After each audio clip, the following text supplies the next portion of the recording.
Hey, good evening, family. Good evening, family. We are here for the episode of Facts Over Feelings podcast. I want to thank everybody for coming in and joining us on this evening. As I previously have reported on my page, tonight is going to be a debate style. And we got some brothers here that have varying political opinions and political affiliations. That was one of the reasons why we did that. So we want to hear from everybody, right? Facts over feelings. So I want to just hear from everybody and what everybody's thoughts on about different things and that fun stuff. Just give me a moment while I'm sharing this so that everybody can see it. Orlando, I'm going to give you I'm going to tag you in it. All right. Mm-hmm. I'm going to send it over so everybody will have it. Cool. Second. Shout out to my brother Kamar. Someone told me about you. Oh yeah, and that's how we found you. That's too funny. I think Tay was talking to him upstairs, right? Tay, is that how that transpired? Kamar is on the Outlaw Radio Show. He's one of the co-hosts with Kevin Barnes. Okay, doing it for years. All right. So we are ready to go. Is that the same link from last week? Is it just record? Go.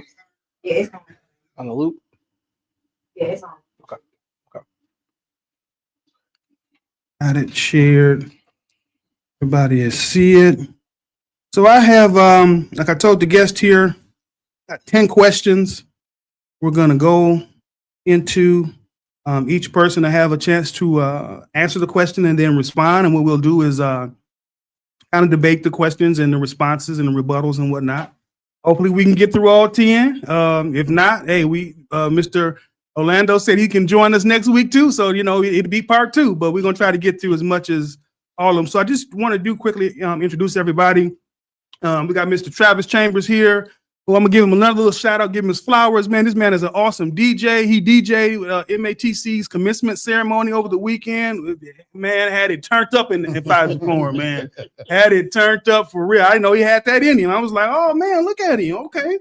Yeah, so he identifies as an independent, but caucuses with, as he says, he can caucus with both sides. As long as there's somebody talking with some sense, he goes for it. So, hey, I like that idea. So, we got Mr. Jordan Roman here. What's up, man? How do you do? He is our moderate liberal. Is that what we call you?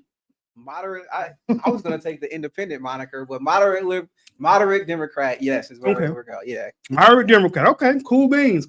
We'll take that. And then we have, Mr. Orlando Owens. Hello, everybody. Resident Black Republican, right? Let's get fired up. Yes, So, sir. if y'all have watched the show and kept up with us, we've had a resident Republican on here for a little bit, Mr. Travis Clark. I don't know where he done disappeared into. So this is calling Travis Clark. I know Travis. We putting you out there again, man. But we done got a comrade here to come in your place. Yeah, I think so. Travis has been part of the movement for years. I've been knowing Travis since middle school. Oh wow. Okay. So, Travis has been around for a minute. Okay. Cool. Yeah, very much so. You met Travis? Oh, I know him very well. Oh yeah, Travis was on the show with us. I had 2 Travis on at one time. I had to give them nicknames. I think, but you also have to look at what does that mean to be a conservative? Yeah, absolutely. What does it mean? You have moderate, you have far left, you have whatever far rights. So I think there are issues that we may not see eye to eye on. I think that's why we're the big party, the Big Ten party. You guys are the Big Tent party? Yes, sir. We already started. Well, you know what? We're gonna get into that because that's actually one of the questions I got prepared. How we gonna flow into this? So, but the first question I have for us is, what has your party of choice done to make you choose that side? Any policy or legislation that you care to discuss? So we're gonna start that off with Mr. Chambers. I don't got an answer for you. You don't? I mean, I don't have an answer because it depends on what the subject matter is and what's being said and where I fall, right? Like, okay, I'm not a blind follower, so it's hard for me to say the Democratic Party's doing this, Republic. Like sometimes it makes sense, sometimes it doesn't. But I'm not everything they say is right, kind of. So it's kind of hard for me to fall into an answer on. Okay, okay, but your response was cool. Yeah. Okay, Jordan. I mean, I would actually agree with Travis. It really is an issue based. Because what I try not to do is pigeonhole Democrats into a certain field or to a certain lane of the Democratic Party. So we have to be open to it. But I think the biggest issue for me right now, especially around healthcare and stuff, is ACA, Affordable Care Act, commonly known as Obamacare. What that did back when it was passed, what was that, 2010? It put upwards of 22 to 25 million people who were not in healthcare beforehand. Yes, it has its issues, the financing mechanism of it, all that stuff, but that was something that we didn't have before. And we're at the point now where we're going to go back to that time. And I think people forget exactly how detrimental that lack of policy was before it was passed. Okay. And then Mr. Orlando, same question. Well, for me, you know, I'm a 2A guy, so I love my guns. I love America. America's not perfect, but she is the best. I'm an ex-military kid myself. I'm a business guy, so I like making money. I'm a capitalist. I like making money. I think there's nothing wrong with it. On my faith side, I'm a believer as well too. So there's things morally that I believe that are just, non-negotiable. I think that, the Democratic Party has things that I'll be willing to negotiate on some things on. It's clearly a platform issue that is non-negotiable for me. That's my faith in those type of issues. Okay. Okay. And you said that you're a business guy and you like making money. Man. So you feel that being a part of the conservative party of this country, known as the Republican Party, that party is good economically. Definitely a much more pro-business. Look at taxation. We can look at right now what we're attempting to do with our trade policies. Definitely more business friendly. We look at taxation, how we look at our income taxes, business taxes. For me, I always look at it. How do I make my dollar last longer? How do I create generational wealth? How do I see Black men in America, or Americans period, but Black men, because I am a Black man. How do we get part of this economy that is the best economy in the world? Struggles at times, but nonetheless, NASDAQ was down the other day, but at the same time, over a period, it's going to rebound again. So I'm a pro-business guy. I want to see more people working. I have no problem with people making money. I want to get like you. I don't hate the player nor the game. I want to get money. I want to see people successful. I think you look at the unemployment rate here in the city of Milwaukee has been, horrific for decades. And I look at how do we, if you don't believe someone's a career criminal, how does poverty play a role in it? How can we get more Black men and more men of color? But I'll say Black men again. How do we get them, working so that we see more intact families? We need to see men take care of their children, and a man can't take care of his family without a job. So I'm pro-business all the way. Okay. Jordan, same question for you, sir. I mean, I answered it, but I just respond to that. I think we need to get out of this misnomer that Democrats are not pro-business and pro-capitalist. And that's some of the misconception that we have when we try to frame who's in what parties and what they believe in. So I think that it's important that we think about economic development opportunities for people across the spectrum, and try to figure out a way that we can stop castigating people because they're a Democrat, they don't believe in free enterprise and stuff like that. So how do we work across the board to figure out what's going to lift our population out of poverty? One of the things you said was just around trade and taxation. Yeah, that helps if you understand it, if you have capital to come into it. The problem is majority of our communities that look like us don't have access to that. So the Democratic Party has to do better job of figuring out a way to make that accessible for us who look like us, whether that's Democratic policies or Republican policies. We just have to stop fighting each other. What it means is start talking about the real issues and how we can come out of that. I like him. He's a moderate, definitely. Gotcha. Travis, care to respond, sir? Add some. So to that? I agree with the sentiment. However, my question lies in: do you see that being universally applied? Right, like the things that you named favor one specific financial group or one specific racial group, right? And so when you talk about getting people to work, and you're talking about the long history that Milwaukee has with unemployment and just government benefits and government assistance, I don't think that those policies, and to be fair on either side at times, is as universal as you just presented it. And so my issue falls in the broadness of making it seem as if the Republican Party or or anybody for that matter, creates opportunities for that to be resolved. Typically, there are very simple answers to how to get people to work, but then politics come into play. And then it's who's getting paid, where is it being built, where is it being zoned, how is it being zoned, who can put their name on it, who can. I gave $2,000, so now for the next 20 years, I'm gonna say I was in support of this building that costs $2 million because I gave, right? And so once you start putting all of those barricades in the way of that, that to me is where it slows up.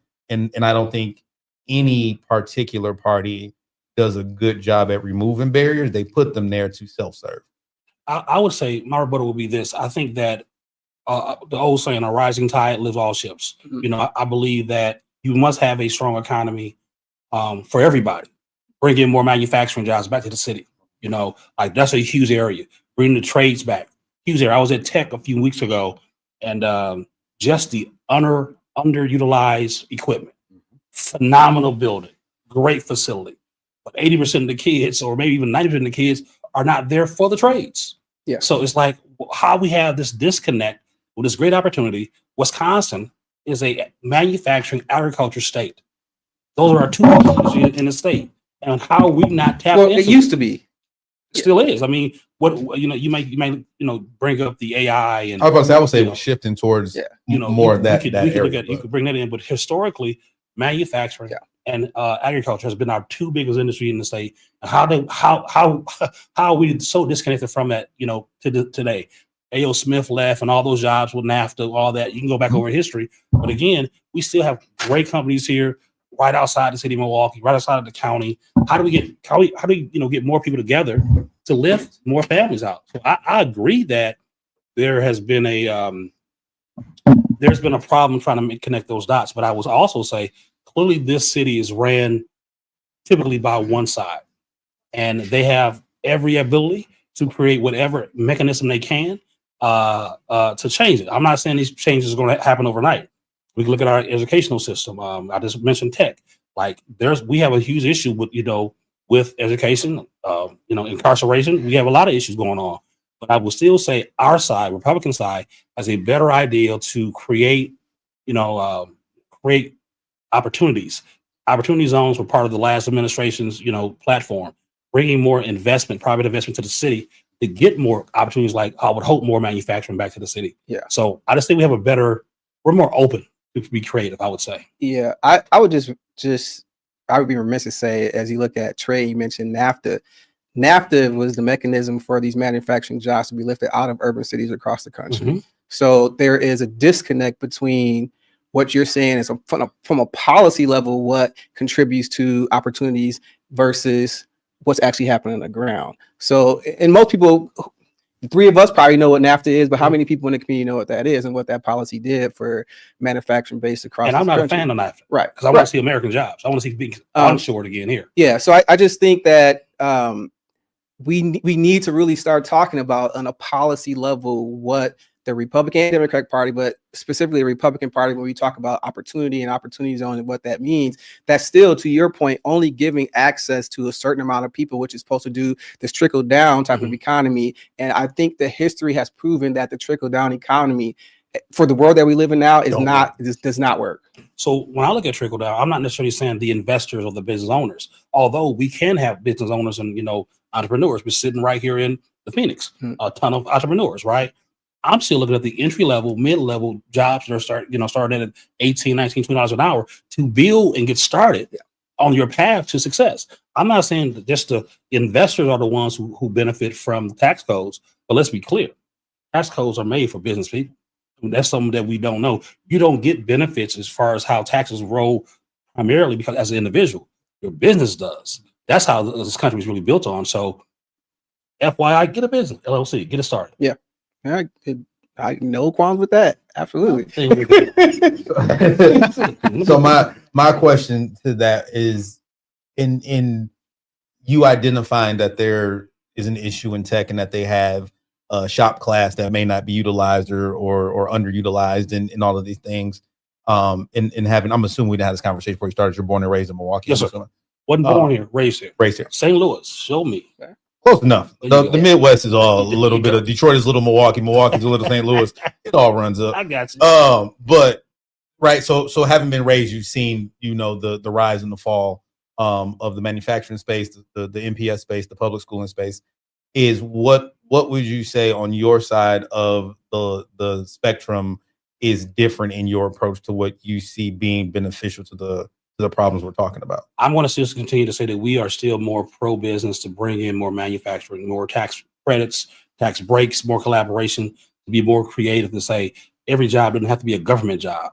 One side believes that the good paying jobs are through the government. Now, I understand this as well of our history, that, government was an entree for Black middle class. I get it. That's why you have so many Black teachers that came through MPS and so many Black people that worked in the unions, or in government unions, basically. So I get that, that care that we have for government jobs, especially Black people. I get the history of it, but there's a much broader market as well too, and that's the private market. But walk me through how that one particular theme trickles back to now we have more kids using shop classes. We now have teachers teaching the shop classes. We now Sure. walk me through how We that fix one it. piece, yeah. So I think Not really, fix it, but we'll improve it. Like nothing, you know what I mean? Like it's a well, understand that it's a process. I think really is about, giving young people an introduction to shop early on, metal shop, wood shop, HVAC. They're doing now with all the imaging with the I forget 3D imaging. Academy. It was one of the things they had at the school. I think early on in middle school, introducing these things to the children that everybody don't have to go to a 4-year school. That 2-year degrees are awesome. Going to MATC. You were just DJing at the commencement, right? So I think it's really about introducing young people to there's multiple pathways to success. But how does creating or bringing manufacturing back help to see that happen?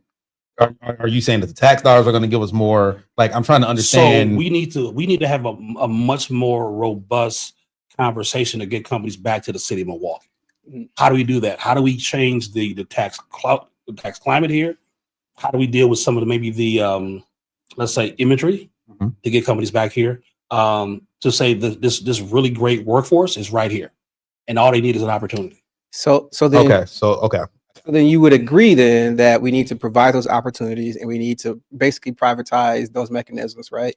So again, on a policy level, when you look at the federal government and by product of that, the state government taking away funding from programs such as the Job Corps and job program and things like that, taking funding out of schools, that's creating opportunities to do that. I would be okay. I wouldn't be okay with it, but I would be more able to support that if I saw a bunch of private businesses coming in saying, we're going to fund this. We're going to supplement the cost to offset this so that these programs can still happen for these kids to take a part of these opportunities. I don't see that. Sure. So on a policy level, all that is great. But when I see administration and states as a byproduct of coming in and taking that funding away, carte blanche. Am I saying that right? Carte blanche. Carte blanche. Then that's a problem for me because you're saying on one hand we need to invest in these communities, but on the other hand you're ripping that funding out of it, and that's not a Democratic side. That is Republican legislatures doing that. And then to the point around that, when you mentioned the Black leadership in Milwaukee, I'm not gonna sit here and defend that. But when you look at that, when you look at the financing and how it's financed, the budgetary, that a lot of the funding that comes in the county, state, and municipal level comes from the legislature. And we all know that our state legislature in its current form has done as much as possible to decrease funding in all these different social areas that are supposed to be lifting our communities to success. So I think therein lies, I think a difference. Mhm.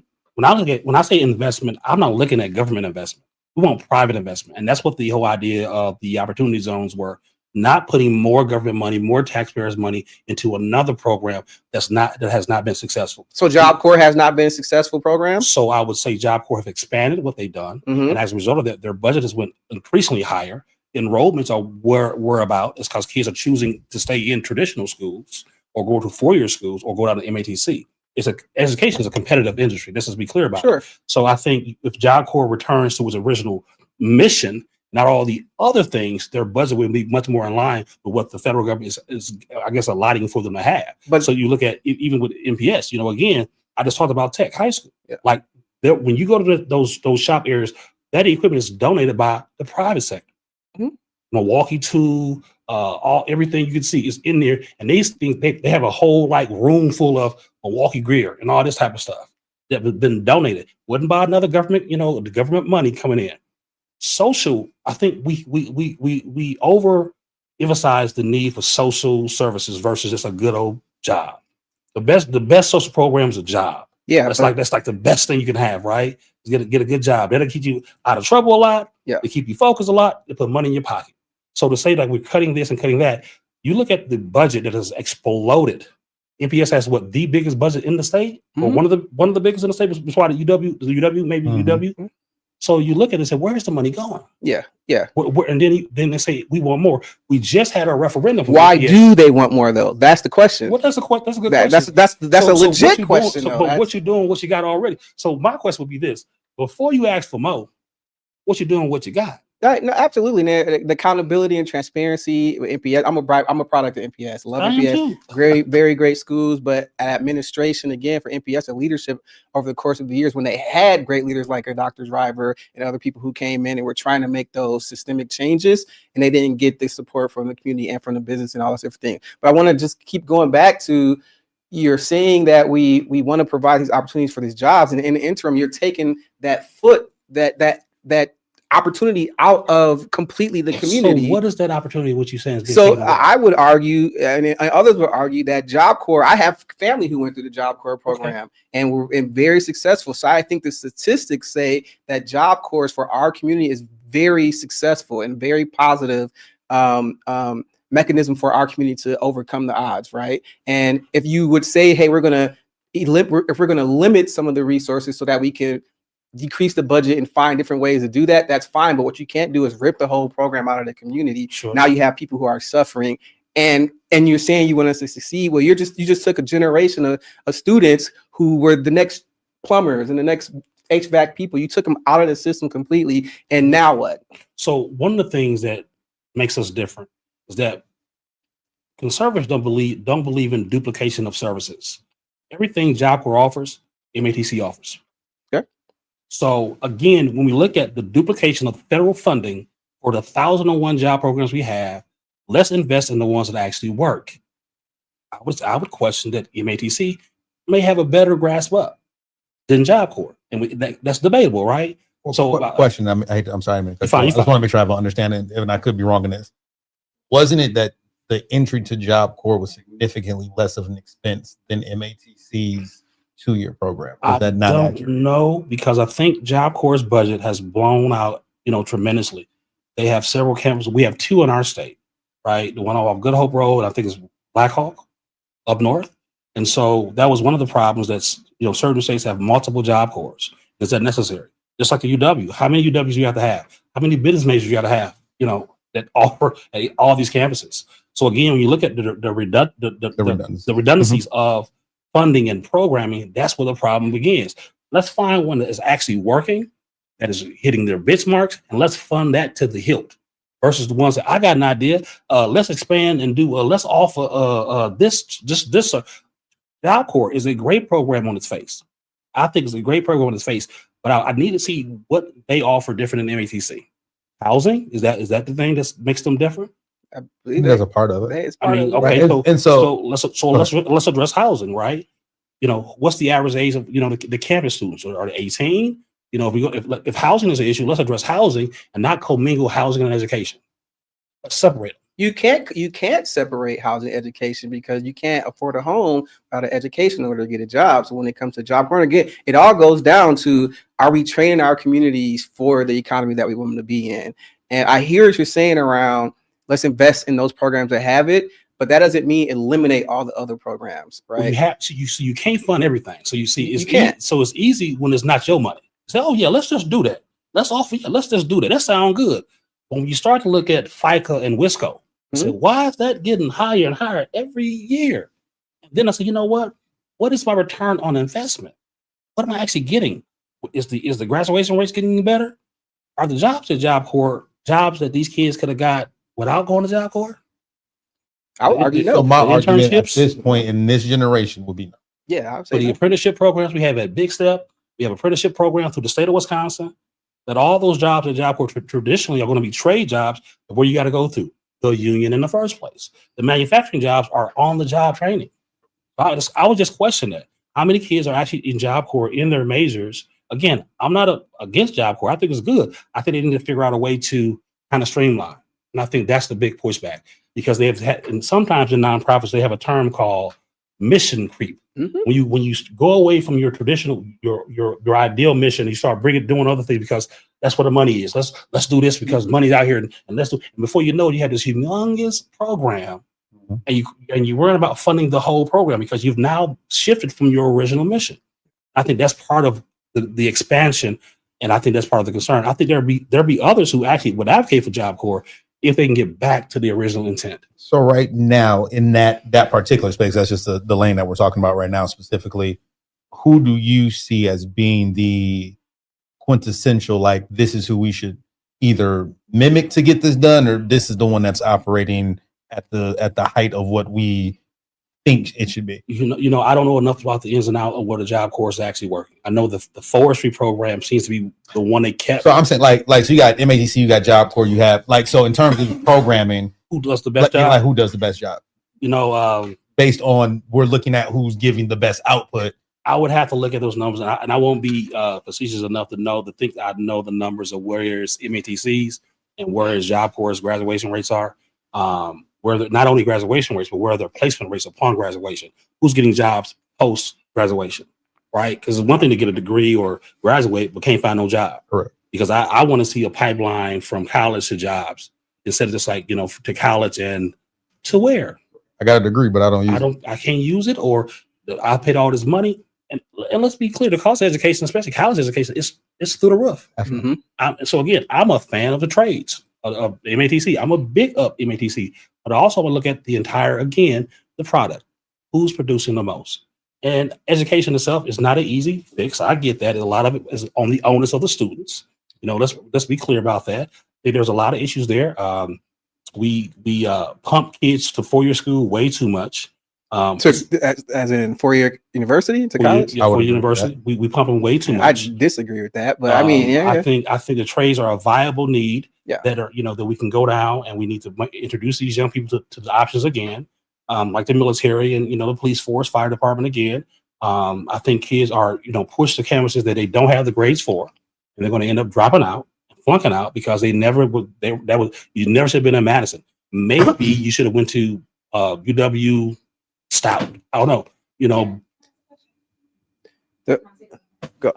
Well, for the prop. Go ahead. I just want to know something. I want to know something about with the current administration right now. You see other races being able to take advantage of anything, any job, the things that they're. Well, let me ask you this. Start with it. Okay. Are you the current administration right now? I get you're a Republican, so are you like a diehard? I'm just gonna follow Yes. what's going on. I'm gonna follow. So I think the MAGA Republican, right? That's what we're talking about. I'm a free Are you a MAGA I'm a Republican? MAGA, whatever Oh. that means. Whatever that means. No, you shouldn't say that. So whatever that means. So Your I'm MAGA. conversation would change for me. So yeah. I'm MAGA. So I'm MAGA. Oh. But it also means I have the ability to say I don't agree with that. No, that's not what. That's No. absolutely what MAGA is. That's- Not- I would absolutely not I would what have MAGA to is. disagree. You're That would be you saying I'm a conservative Republican and I disagree with when MAGA gets crazy and No, I would believe- publicly I say believe speak against I that. believe grown people do what grown people want to do. I could be MAGA and still say I don't agree with that. The Okay, problem with so- MAGA is they don't do that. Well, Okay, so I have a question here. So that leads me to my next question. Since now that, and I'm so glad that you've announced that you're MAGA Republican. That gives me more questions here to ask and some more lively debate. Yeah. Good stuff here. So as a MAGA Republican and a black one. and a black one on top of that, oh yeah, we get ready to ask some good ones. So what is your current stance, sir? Because you just said if you see something that's wrong, you'll call it out, correct? I have no problem doing that. Okay, so over the last 6 to 9 months of this current administration, black women have lost over 350,000 black women have lost their jobs in government. Those federal jobs. Right. Yes. What is your stance on that, sir? So as a MAGA conservative, whatever you want to call it, I don't believe in a bloated federal government. Bloated, you said? Bloated federal government. I Okay. believe government closest to the people is the best government. Unfortunately, those ladies have been laid off because we have grown the federal government too much. Why did- Because So, or the men, whoever, I don't know. But it hasn't been the men. Okay, It's or the been women, whoever. It's been the black Lay off women. the black. Yes. So the black women, I guess you got someone with DEI hires or whatever. No, those are qualified women who are in let me positions. Be clear. So the accounting, so in the accounting department, or let's call it the IRS, Sure. only black women were laid off. White people wasn't laid off. Why is that? No, I'm actually, is that what you're saying? No, I'm not saying that Are you only saying in the only? accounting Are you department. saying- No. are you They've saying been only? they've been The fired The disproportionately. statistics say that 330,000, over 330,000 black women specifically have been reduced in workforce reduction from the federal government. Sure, I think that the federal government is way too big and it's being right sized. So By eliminating the black woman by positions. eliminating duplications of services, no matter what But color you but are. then again, so And here's the mega part. and here's the back part, because they don't listen to this. What the administration has just said is that they're going out and rehiring for those positions, but they're hiring who they want to put in those positions. So they're not reducing the workforce. They're putting in a different segment of population to come in and take those same jobs who are not as qualified, Well, because I would- black women are the most qualified people with the highest degrees in the country. Well, So I the would- dichotomy is confusing for me. So I would say this again: most conservatives, we don't like a bloated federal government. The Sure. government that is close to the people is the best government. Your state government should have the most employees, not your federal government. The federal government has taken on more tasks than what the Constitution actually laid out for it to do. We expanded the federal government way too much. You should have more state workers. So those same women who got laid off should be being hired at their state level. That's where the expansion should happen. Did you hear the question? Yes, I did. He ain't answered it. You haven't. What was the You really question? danced around. What was the What is your I stance don't as have a a problem as with- a I as don't a have a black? problem.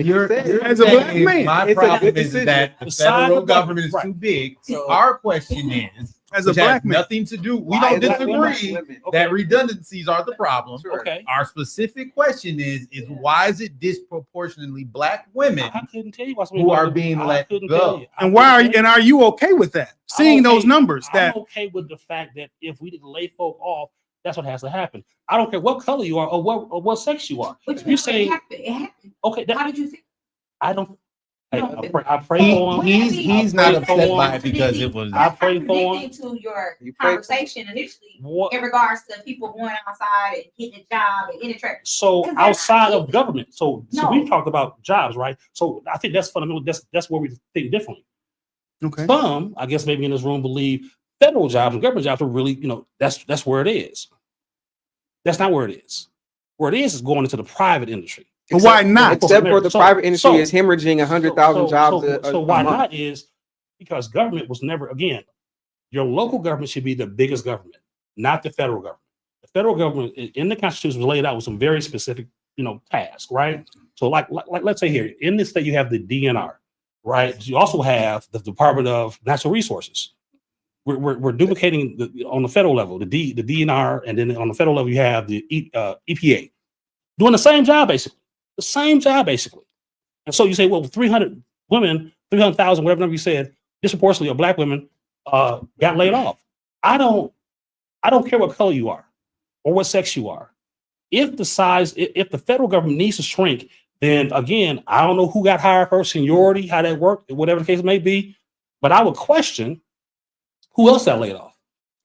Jordan, you had some you were giving some stats out right before you made that I answer. was just saying, like, you want to create this private industry, but I think you. But And then there's again, the economy is hemorrhaging over 150,000 or 100,000 some of jobs, those jobs every month. yes, some of those jobs are going to be decreased. But right? you're saying, but But we your also- argument is saying that we're going to reduce the federal workforce in order to create more jobs in the private sector. But you can't Not- create not more jobs in the necessarily- private not sector if the necessarily in the private private sector. sector is not investing in those jobs. Well, in the I would community. disagree. I think we have. You can look at the Department of Workforce Development in the state. Mhm. The number of jobs that we have that are unfilled. Mhm. So yes, some government workers will have to find work in the private sector, which is not a bad thing to do.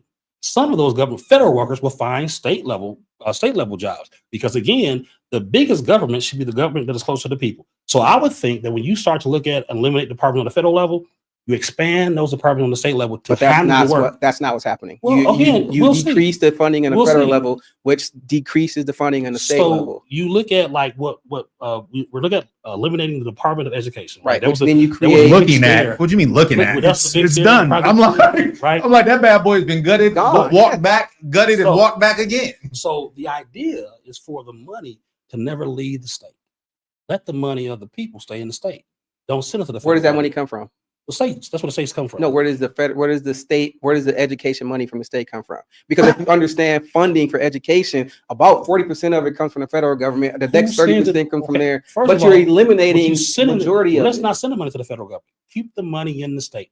Let your state education department run your educational system, not bureaucrats. Whatever 1,000 miles away in DC. Don't we pay federal taxes? Yeah, why are we? Again, reduce your federal taxes. Reduce them. How about that? That's a novel idea. You pay less money. How about that? Put more money back in your pocket, or shift the money from the Fed to the state to expand the state government and not federal. If the argument was to shift the money to the state from federal government, Well, that I would be think that's- one I think thing, that's but that is not what anyone says. Give it time.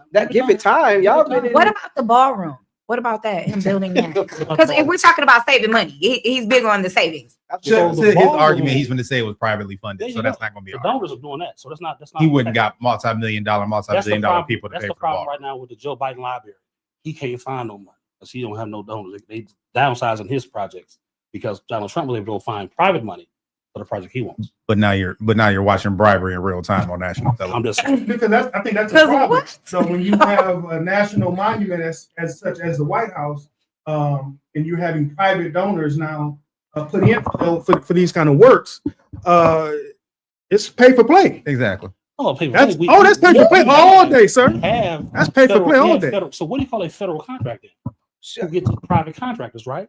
Sure. Show Yeah, sure. Show me then. Sure. So is that paid for play? Show me. But Where's yeah, the transparency then? right. Well, again, I'm just asking. So the concept of having private people get government contractors to do work, Sure. that's great. But we're not talking contract. Show We're talking me about how how it that was works. So the funded. money, Correct. We're talking about funding. The donation from the donors. So if it's campaign donations, I don't This- think campaign this is the- donations. These were donations directly Right. for And- the ballroom. So I'm gonna Much say, like that 24 karat base Rolex watch Hey, that was a gift from hey, Switzerland, I would Yeah. guess and, again, or the Apple, $400 whatever million the hell it plane. was. what I would guess again, whatever the donation tax code, what you have to fill out, you will see that. And you here- What about the pardons? And wait, but herein lies You the don't like problem, pardons. though.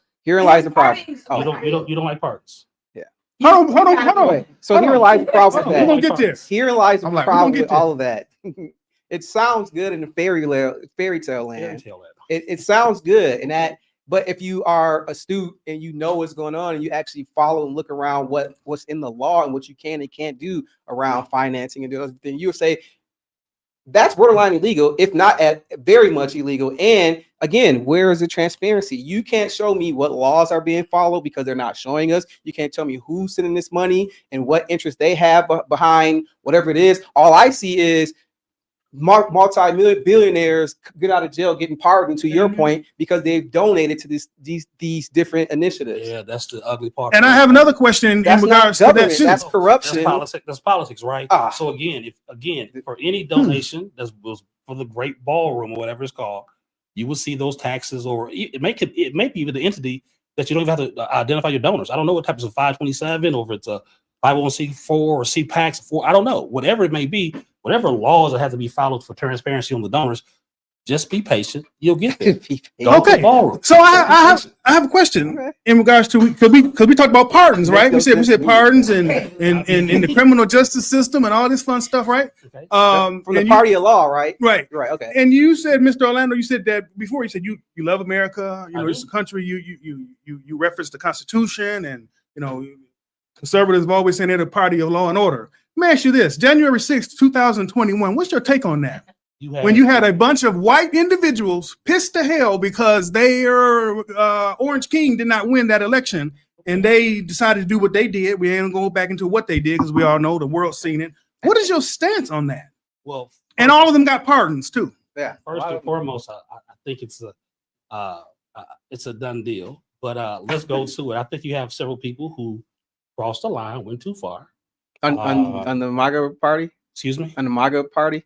the people who were there that day, whoever they are, MAGA. Remember MAGA? They had Trump signs and Confederate whatever you want to things call and it, right? everything. MAGA. Yeah. Just say it. Just Just say it, say it. Come No, on. whatever Okay, you want to call it. good. whatever There you go. Here we go. We're getting somewhere. Any individuals that went too far, they should have gotten the ticket. Exactly. And, pardons are up to a president. You said they should have got a ticket. Tickets? Yeah. They For got trespassing. tickets and they went to jail by a jury of their peers. Well, they went to jail by a very aggressive, a very politicized DOJ. Politics aside, they still went through so, a system, a judicial system, I and were don't- judged by people of their peers, a Very- nonpartisan area, Very- bipartisan I would area. say this again. We could debate the idea of if they got a fair trial or not. Because I think people, especially in this room, can understand how trumped up charges can be, or we don't believe it. Absolutely, but I don't think that's I'm the case just with saying. them. I'm just saying. Trumped up charges. So to say like, you know, there's no injustice in the justice system. I would hope we're not I being just want to make facetious. sure I'm understanding you correctly because I could be misunderstanding. So your position is that the rioters, Insurrectionists, That the went too far. rioters, Who went too The far. terrorists. the rioters domestic terrorists. were railroaded in their sentencing. I think the ones who went too far should have got some type of punishment. I think of them no different than What what type? happened. But you feel that what they got was beyond what they should I have. think some may have been overly charged. But let me finish. I would connect them no different than what happened in Act 10 when you had individuals attack the Capitol here in Wisconsin.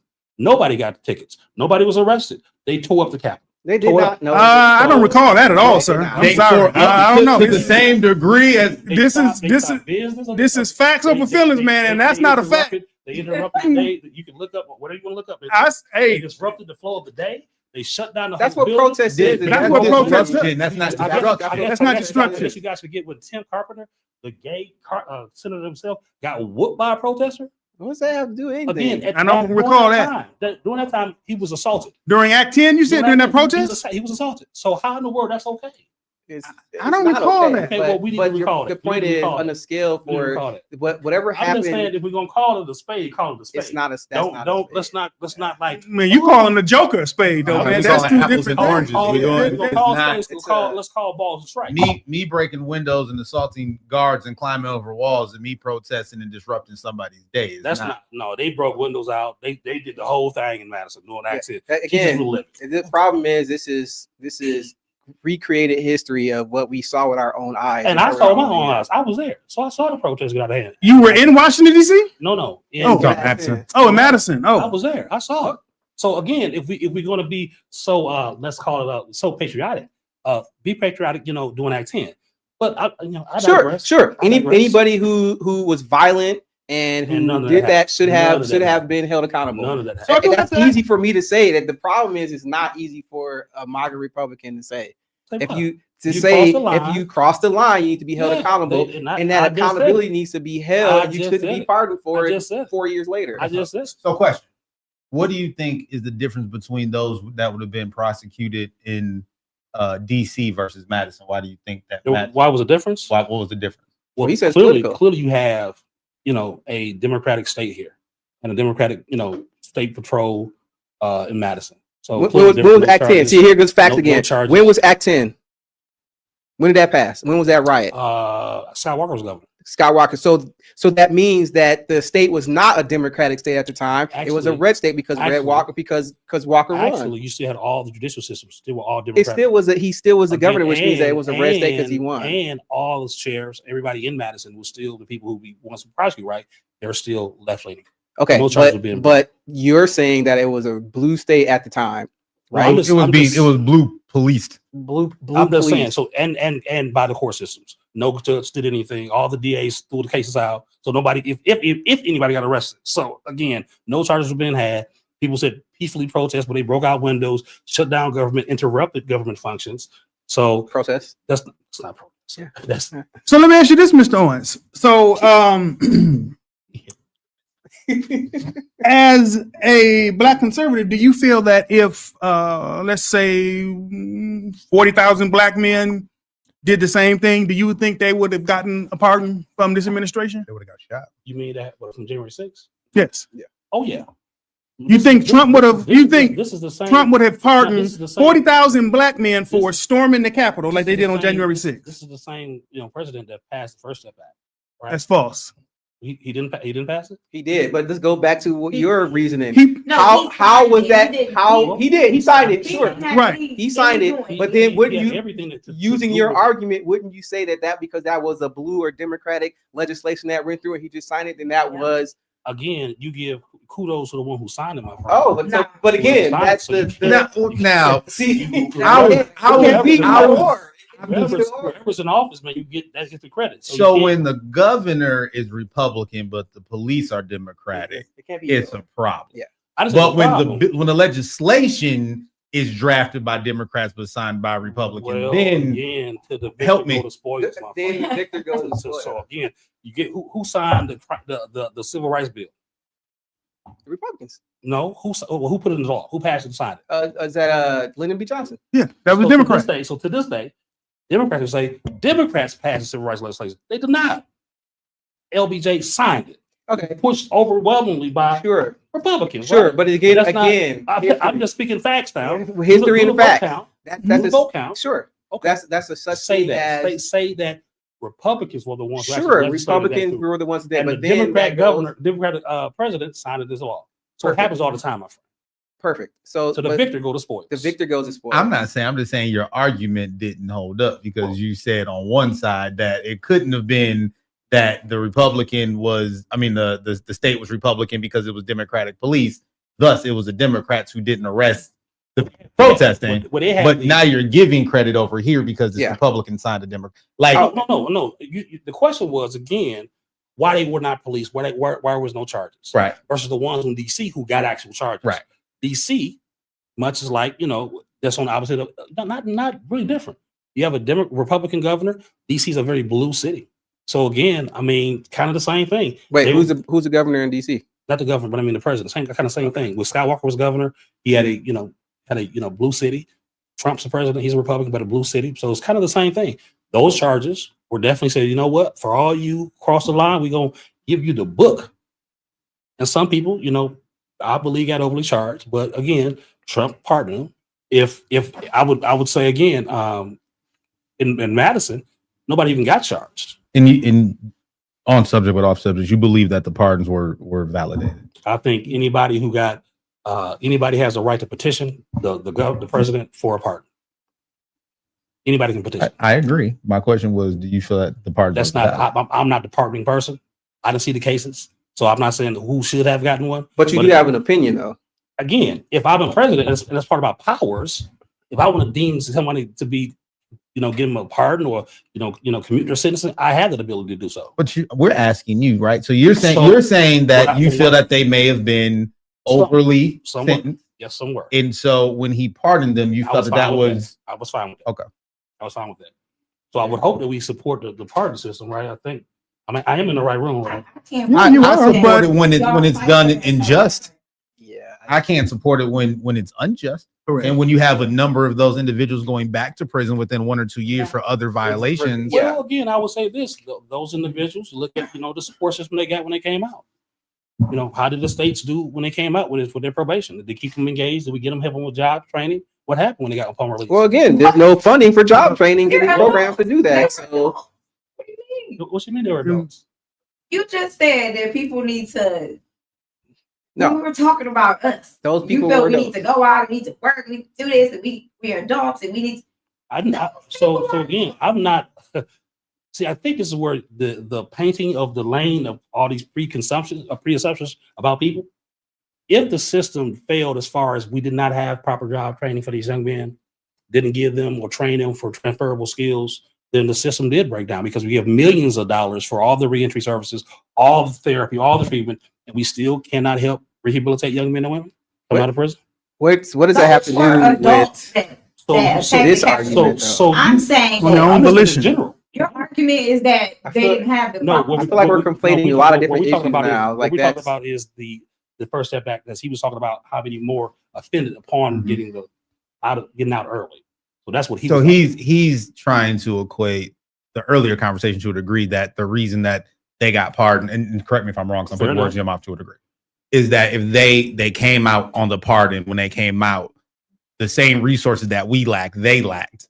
No. That's what I'm saying. I thought you were referring to the people from the First Step Act. No. How many We're counties- talking about No, the I was talking about the January 6th pardons. No, That's we're what talking January about- 6th. that's That's where the whole it got conversation Getting is. pardoned. That's where it got lost in translation. So if someone came out and reoffended again, I would question that. But again, I'm not going to cry no river over it. Yeah. I don't cry no river over it. But I will cry a river over that these, these foundational black men, how did the system work for them? I would question how well those systems work. Are they truly reentry? Are they truly rehabilitated, rehab well? I would question that. So I would like to see that more often, but I think people who have a little bit more resources may have a better way, an easier way to get back on track again. So if you go out and you reoffend and you're from a well-to-do family, you still don't get it, then you might need to sit down. But if you come from poverty, then, ain't no jobs in your city, and, the education system kind of breaking down. Well, maybe we ain't doing our job. Well, there's no DEI. So we won't be able. I don't know, but I don't think that's not DEI. That's not DEI. Reentry is not DEI. No, I said the DEI. You're talking about working. I said we won't be able to do anything. So there's only job. So there's only jobs is DEI. I'm gonna become a villain in this First of all, conversation. DEI is not a job. So let's. I don't. The stop with DEI that. thing. I That's don't. not- Yes. I think the DEI should. Like I think the formation of it and the withdrawal of it all was right. Like Okay, because my question, and it's funny you mentioned that, because my next question is around DEI. And I want to know, what is each one of your take on what this administration has done to DEI policies around the country? Travis? so my position as a this is where I live, right? In the DEI situation is, in my opinion, it was a hot topic that derived out of George Floyd and people being in the house and having extra time on their hands to get upset about things. And so DEI became a hot topic, and then companies like, oh, we can profit from this and we can get good PR from this, and so the people that I met in that time frame, who were typically the director of the DEI program or what have you, typically was somebody who was sitting at a desk that was black, and they said, hey, you come run this thing.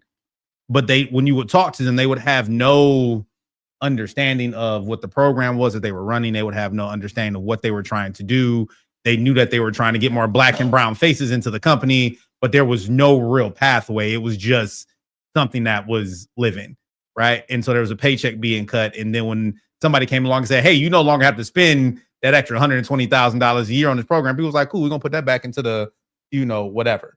My position is this. My position is that DEI would need to be as strong of a topic and wouldn't be as emotional to people of a topic if we owned our own things. If we owned our own things and we employed our own people and we could give our people the positions and the jobs, we are so caught up because and I'm going off on a tangent a little bit, but we tend to sell our culture well before we build anything, right? I came up in DJing and music, so I always look at the music industry. Russell Simmons, Def Jam, when you look at these companies that were black-centric, Black Motown, black-centric companies, instead of building it into a universal music group, they sold. Because when you come from nothing to the conversation, when somebody presents you with something, well, shit, this is easier than building a conglomerate, right? And now we're in a space where if you try and build a conglomerate as a black man in 2025 versus 1980, once you get to a certain point, like corporate espionage is going to go beyond reasonable to put you out of business, right? And so DEI to me has faltered by our own hand because we refuse to build our own infrastructure, or much like Black Wall Street, we tried and they bomb it, right? Like when we try and build those things, we somehow either sell it or lose it. But that's the DEI thing is exhausting. Yeah. Okay, I got a follow-up question to that, but I'm gonna have Jordan give his answer. I'm gonna try not to get too professorial because all that's true. We need. So I was at an event the other day, and some guy mentioned the ownership economy and building our own wealth and all that stuff. And we need to take and build more infrastructures like that. But I think in this conversation, we talk about DEI, we always skirt around the issue. This is a race-based policy. And if we don't say that and acknowledge that that is what it is, then we're never going to get around it, right? The reason why DEI became an issue was because there was white resentment for Black and brown people gaining more opportunities and taking opportunities that white people felt were inherently theirs. Right? We can't dismiss that. So we have to be honest about that conversation when we talk about it.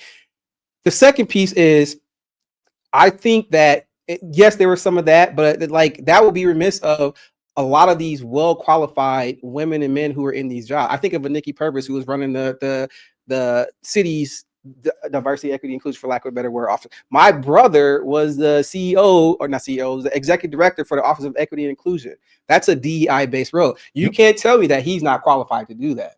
So the issue is, in a racial based policy, we're looking at not acknowledging that there's white fear, resentment to opportunities that they feel they're not being able to take advantage of. And they have a person in place who is not the leader, not necessarily the leader of this, but he is the mechanism for decades of this racial resentment that's happening in this country. And we have to be truthful and honest about that, because in those positions, outside of those people, I would argue that there are more people way more qualified for those roles, just like in those Black women in those federal government, who were, again, the highest degree people who are way more qualified than most people in this country. And you're saying that they didn't earn it because it's DEI? Absolutely not. You can pick the 10 and 90 rule, the 80-20 rule. You can pick up 10% of the people and say, well, they didn't earn it, but that disregards the 90% of people who work their asses off, who got these degrees, who earn their positions and earn the work that they're doing. So what is DEI, right? It's hiring purposes, right? In essence, that's what it is. Like, hire more Black people, hire more women who actually benefited more than actually people of color. Just because white women did. So yes. Let's be clear. That's where the diversity comes in. Well, no, I'm talking about Black folks. So Black folk didn't benefit from it, just like affirmative action. We benefited from it. No, we didn't. Not on scale to what they did. I right? would agree with that. So then, if you're trying to say these DEI people are basically they're HR, right? HR trying to go out and recruit more people to work. That's what HR already does, right? They already have great. If you hire great people, they find great people, right? That's their job, to go out and hunt and find the best college grads, no matter if they're Madison grads or they're Morris Brown grads in Atlanta, Georgia, which I'm a proud graduate of. So again, Black school, right? So that's HR in essence, their job to do that. We're talking about racial quotas, right? And we have a case right now coming up. Is race, a determining factor? You have a lawsuit right now going in front of the Supreme Court. Birthright citizenship, all these things are going to be coming up again. Can you use, and I think it actually lost, you couldn't use race. You shouldn't be able to use race. Well, you said what should. I'm just saying what the Supreme Court said, right? How they interpret it. So this again, current iteration of the Supreme Court? You can say whatever you want to. I mean, you can say whatever you want to. I'm just putting it out there. Okay. I'm just putting it out there, right? Because there was a Supreme Court who came before them who said it was. So all I'm saying is this: if you're trying to say that your HR department is so garbage that you need to have a DEI hire, which is a Black person, to go find other Black people. That's what and what you're saying, right? No, that's not so DEI. So we also still have the minority businesses, all the minority business requirements for all the contracting. We have to have so many Black people on different job sites or whatever. That never went away. So again, if you question how a Fortune 500 company does or government does their hiring practice, then I guess you could have an argument. I would question I would question how intentional you was when you hired your HR department. Right. But let me just finish the point. Let me land here. Is that if you're trying to say the DEI, you hired a person to go out and find Black and brown and other minorities to go hire. That's what you did, right? That's what you did. Let's just say that's what you did. You hired somebody Black to go out and find Black people to get government jobs or some job at some corporate company. That's what you did. You also did this whole thing about diversity training, trying to talk to people on the job, saying, "Hey, we should be more inclusive, and everybody should stop using the nigger word and stop using that word in the workplace." Why should we be more inclusive? So again, where are your HR people? So HR is just having rampant. So let me jump in. Let me jump in. So all these jobs, people that's using the N word, using the F word, and you need a DEI person to come in and say, "Hey, you really shouldn't be using that word." Okay, so I think this is again the problem here. We pigeonholing DEI and making it an HR issue. You can look at it from a job-based perspective and say that HR is where those leadership roles come from. What's happening in the military right now? We are at the war with a lot of people. No, but what's happening with the job force in the military right now? Recruiting is going up. You got more people believe in our country. That's false. True. Yeah, more going up. No, I'm not. See, I can't. I'm trying not to get distracted by all this stuff. The Minister of War is the point is, DEI is not a position-based initiative. DEI is saying diversity, equity, inclusion. The diverse perspectives of different people who offer different things to it. So The missing how piece does- is, how hold on one does- second. The missing piece is the equity piece. Why was there a need for an affirmative action-based practice or any of these other racial-based policies? Because historically in this country, for people who were qualified for these positions, were not given opportunities to do that. Do you know anybody who got hired because of affirmative action? Do I know anybody got hired of affirmative action? Your I mean, your that grandparents or your great uncle. I couldn't say. Well, I don't probably Think I don't think the people who got hired knew they was an affirmative action hire. They just know they got a job. okay. So no one came and said, "Hey, you know the only reason you got But the job." but that is assumes that they didn't because-" qualify for No, that job. I'm just asking. This is a real life question. Do you think any affirmative action hired knew he or she got hired because you got this job because of that? That's the only reason. No, you did. there were some. Yes, there were I some people. doubt- I don't know anybody I specifically. I doubt- haven't asked my family I doubt members it. If if anybody they. knew that you here because we had to hire a quota, and that's the only reason That- why you here. Fine. What's the No. point of the quota though? Because we College didn't have acceptance, enough yes. positions. Yeah. go ahead. Say it again? Yes. I would say jobs, no college acceptance. Yes. So you. I the think only in reason you the education space, there were students in that time frame who knew they got into the college they got into because of I would love to see that documented. I would love to see some acceptance letter say you got in because you didn't really. if the school is historically white, affirmative action is passed, and then a year later I'm now a student at that school, I think it's pretty clear that I got into How do the you know school. that? Why would you know? And but are you had the qualified grades. to be in that school? Did you have the grades before Yeah, you affirmative have, action? Did you again. have the grades before affirmative action? We're not going to do this. I'm just asking a question. So We if you not gonna didn't do have the so if you did not have the grades, By to and get large, in, sure. then Watch you this. probably would say, "Yeah, I only got in because I didn't really have the score nor the grade." So I can look at it because you didn't have the GPA. Sure. But if you had the GPA and the qualifications, how do you know you got to the school based on affirmative action? So, just devil's advocate for a second, Fair right? enough. Because there's a story going around right now, and we're in 2025, that there is a black woman whose name escapes me, who was sending her job resume around and was not getting hired and was not getting interviews.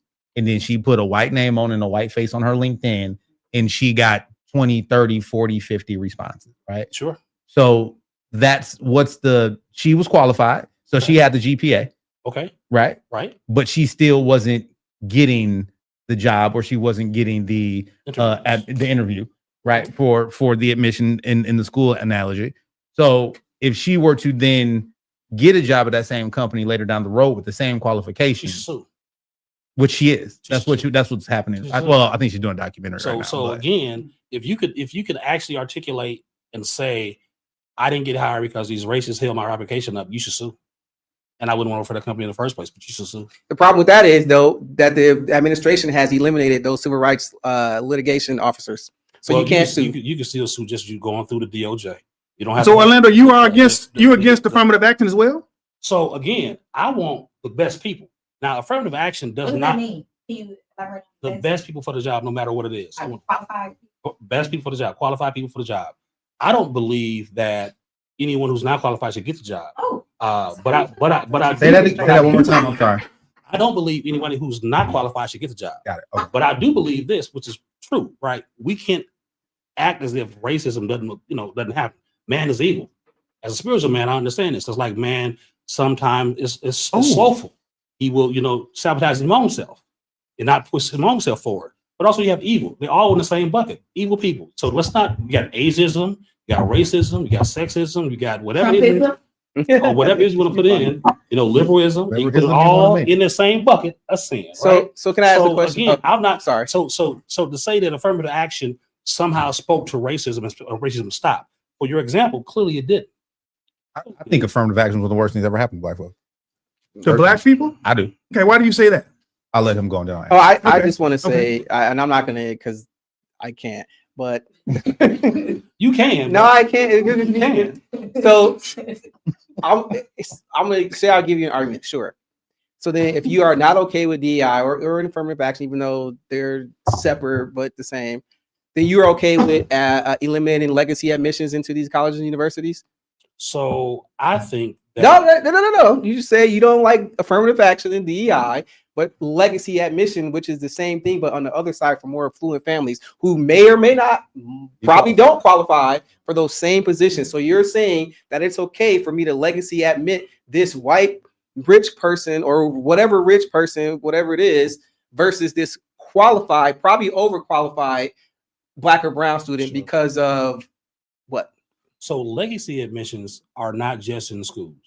Legacy admissions also happen. But are they not also qualified? happen in black and brown sororities, right? Sure. So do you believe legacy candidates should always get into a sorority or fraternity? No, I don't believe that at all. Okay, fair enough. But I'm asking you the but we question. do it on our side as well. That's what I'm asking. So Absolutely. as a concept, you don't like legacy. As a concept, I'm saying I'm not arguing for or against legacy. I'm saying in No, this no, you are. situation, You no. are. I'm You saying are. I'm asking you. You want to eliminate DEI and affirmative action, but at the same time, you want to admit legacy admission. I have a problem with anyone who should not be there because they didn't go through the same rigor that anyone else does. So then you are agreeing that we should omit legacy admission I don't care about it from no way. college and university. I don't care about it no way. So I don't care about it no way. You're not, again, make sure you do that, keep that same energy for admissions to black colleges, into admissions to black fraternity sororities. So keep that same energy though. Keep that same energy across the board. Because I don't care about it no way. I ain't got no money like this. So I don't care about it no way. Yeah, but that's I don't care about it no way. I don't care about it. apples and In oranges. the But, legacy, okay. I don't care. Okay, But if a private school wants to take somebody in because they, I guess they legacy, they get a point on their application, just like you got a point for being black on your application. So how is that different? But again, this is the whole issue.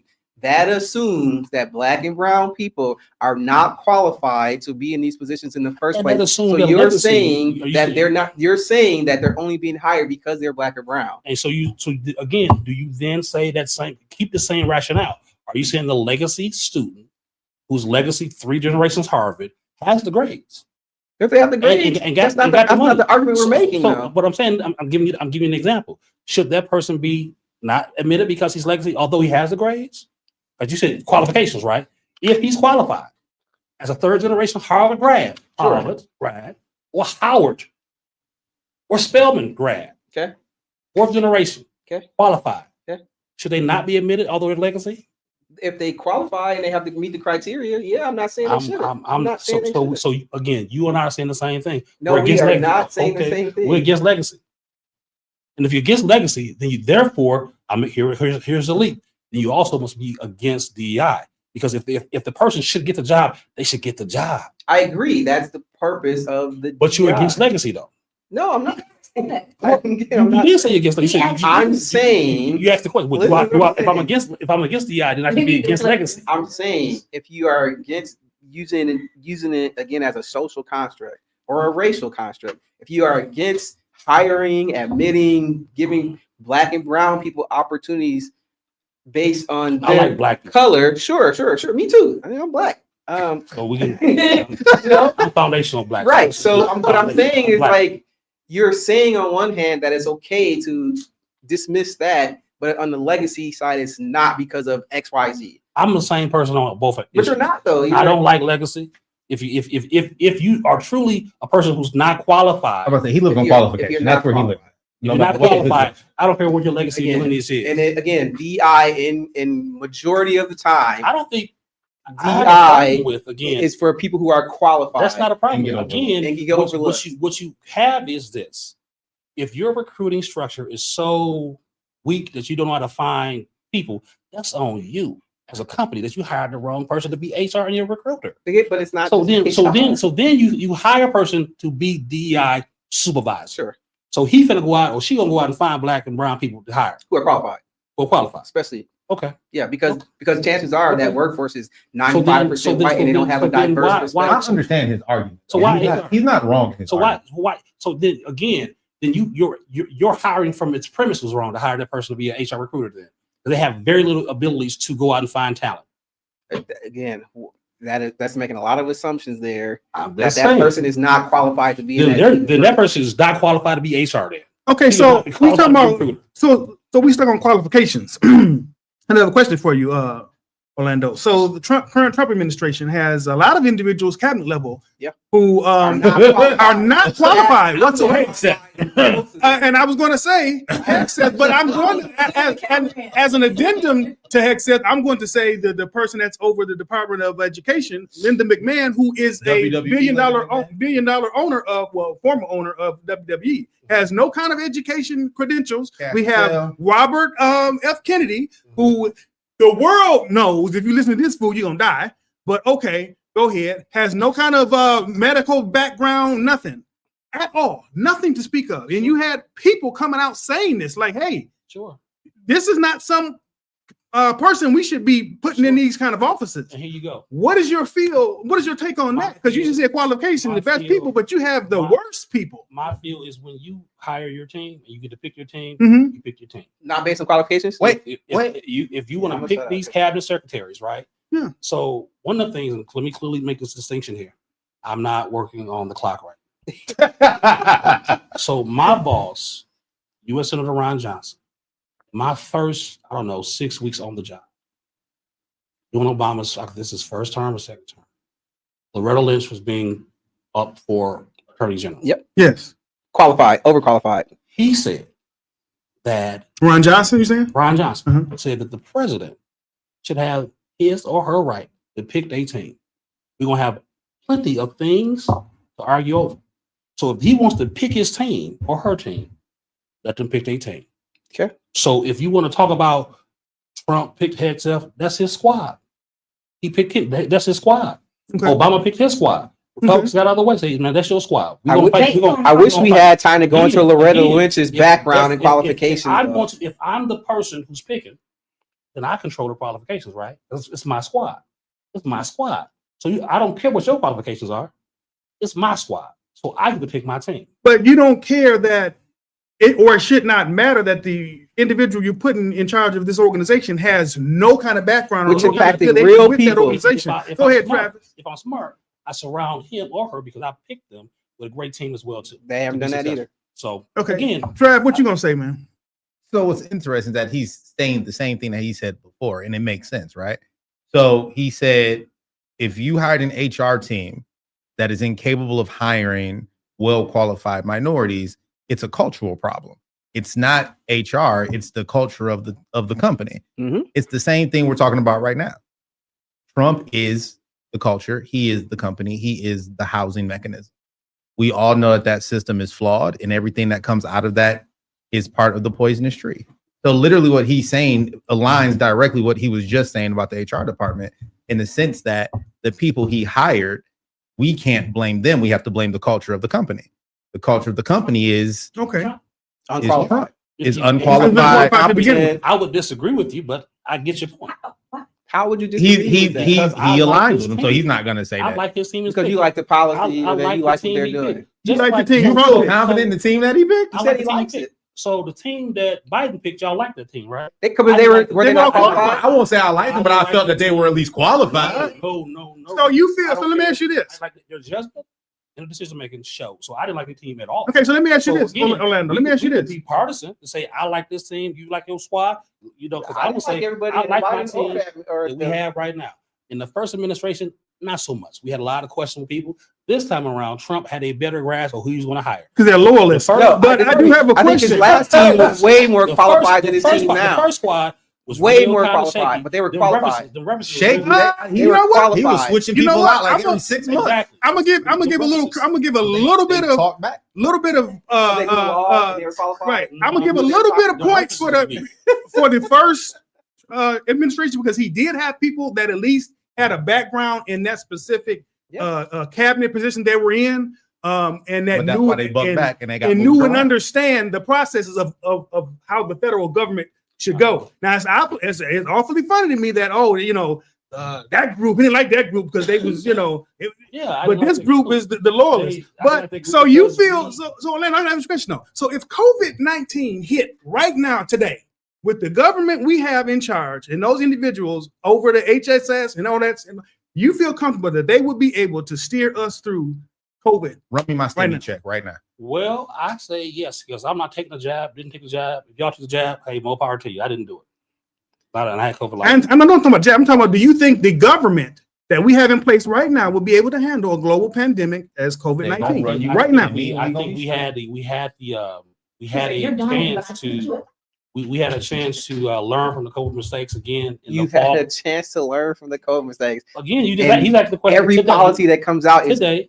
directly opposed to anything that's going to Well, benefit I think Fauci. we had COVID Fauci right was now. a We're going problem. exactly So the same Fauci way. was an issue, but again, I think with experience, you learn from experience. So since we've been through this pandemic once, this Mhm. you learn and you be better next time around if it happens again. And COVID was fear mongering. Let's be real. Like Yeah. COVID was fear mongering. No, they like this stuff. I didn't take the jab. I don't know who in the room took it.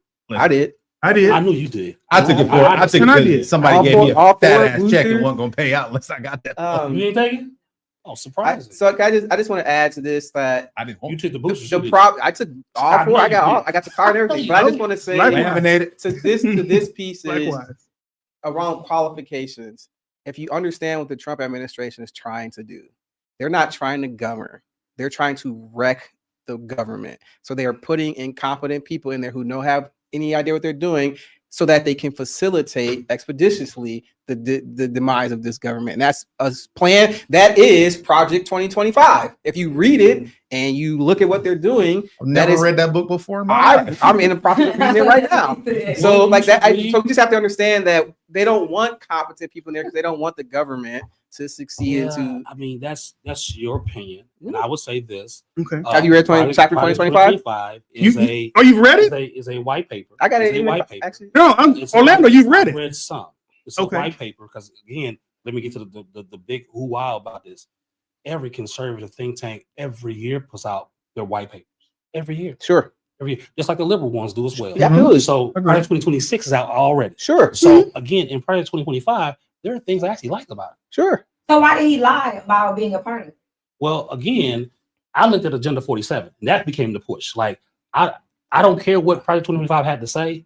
Here's my agenda. Agenda 47 is Here's Project my- 2025. Yeah, that's the same thing. It's the same thing. It's a summarized version of Project 2025. Yes. Again, I would disagree. I read. But if Again, he- I read them. But let me But be if clear. he But let me be felt clear. so great about it, why did he But let me dissociate? be clear about it. There's some good ideas in Project 2025, which I think he should have. You think so? Eliminating the Department of Education, good thing to do. That's an Good thing. argument in itself. That's Good thing. and that's fine. Put the people here in Wisconsin who know our Wisconsin kids better than some bureaucrats in DC. The people here, I would hope utterly, but I don't know about that. But she's over the whole. Again, Department of that Public assumes- Instructions.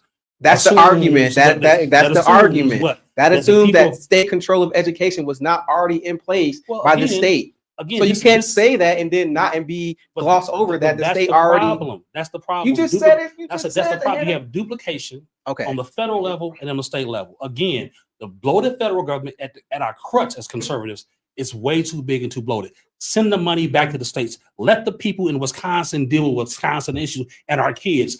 I don't need bureaucrats 100 miles away trying to tell me how to run education here in Wisconsin. So you're saying Let- states' rights? You're States' champion states' rights. Let the states deal with it. Except for when the state doesn't agree with what the federal government says. Well, who said the federal government was smart? Where you get that But from? you just Where said you get that from? states' right, except for when the federal government I'm says just saying, so. why do you trust government so much? I'm not even saying I'm trusting So government. why you I trust believe these that there people? should be Why public you private trust these private people so much? partnership. I believe that you should have all this other stuff that some conservatives do. The problem with, I guess, with you is, or the MAGA, not you, the MAGA I take mentality I take is that.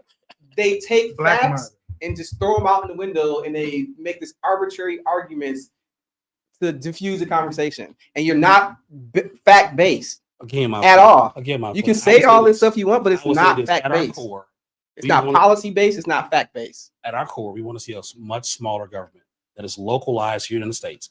The states understand what's best for the people of that state. We should have a limited federal government, primarily our military. All these other duplications of services that we do already on the state level is redundant and is expensive. The federal government, the military should be limited. No, I said that was one of the jobs that the federal government should do is our military. They should do that. Should Okay. do Okay. Okay, so It's getting good for y'all. oh yeah, I'll come back again. oh yeah. We're gonna stick on states' rights real quick because I have a question for you guys because you said you all are, MAGA is championing states' rights only if it benefits them. So you have the Trump administration that has deployed the National Guard into these different states, and states are saying, "Hey, Against state rights. we do not need that. We do not want that." He said, "I'm gonna do it anyway." So how is that saying being a champion of states' rights, but then when the state has stood up and said we don't want or nor do we need this because now it's flaming different racial tensions and all that kind of stuff. We don't want these National Guardsmen here in our state, and they're saying no. Trump has pushed back, said, "Well, yeah, no, you got to have it because I'm the president, not say so." I get that. There's a fine line there. I get that. I think first the issues are you have to be clear on the issues. Mhm. The issues of immigration is a federal issue, right? Sure. So that's a federal issue. It's been issued for a very long time. So therefore, the federal government does have a position taken. Now you can talk about crime. Mhm. Now that may be I wish different, I had a piece right? of paper, so That might be different with the National Guard. To have the does Milwaukee need the National Guard here in Milwaukee? So that may be where we may disagree there. I might disagree. So, well, Mr. President, do we need to help Chicago out? Let Chicago burn. Let them fall. Chicago's not burning. I'm just saying, if Chicago, if the idea is to go in and help police Chicago, and the people of Chicago don't want it, then let them not happen. except for Chicago has had 30% decrease in violent crimes in the last 5 years. Okay, So- well, 30% decrease from what? See, that's what you need. It's From still a what? decrease. From what? From Sure, what? sure. I'm not saying it's rosy over there. Oh, okay, let's Absolutely be not clear. say that. The community health is still a huge issue in Chicago. Just Absolutely. like kinda here Like in Milwaukee. Why But- not but- go to the red state though? You're doing terrible.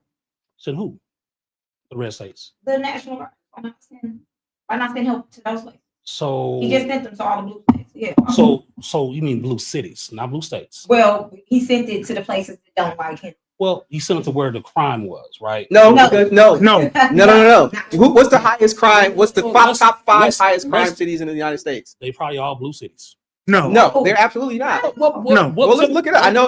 Tell me what's Anchorage, the- Alaska's one of them. Anchorage, Alaska. I know that Chicago's not even like in the top 10 or 15. Sure, you say that. Huh? Look it up. Let's look it Sure. up. Like this But is Travis, fact. I want to hear this, Travis. I Fact. want to hear this, I'm sorry, Travis. go ahead. Come on, Travis. Come on. So two parts. Fact. Right. I'm gonna look it Two up. parts. I'm Two gonna parts. look it up. The first is if we're doing numbers, if we're talking numbers per capita, that's entirely different. Per situation. capita is, Yes. is the key So terminology. like if we're talking per Yeah. capita, like let's keep it a buck. That's an entire. 50. If two people get killed in the 3-person city, the numbers is high as hell. It's different, right? But on the other side, let's be honest about this policing concept and sending people into what we're going to do and so on and so forth. There's only one group of people who are disproportionately disenfranchised by the enforcement of the deployments, right? When you go to Chicago, they're going to say Chicago's violent because of gun violence. When you see gun violence in Chicago, who do you normally see represented in the gun Chicago's violence? not on that list though.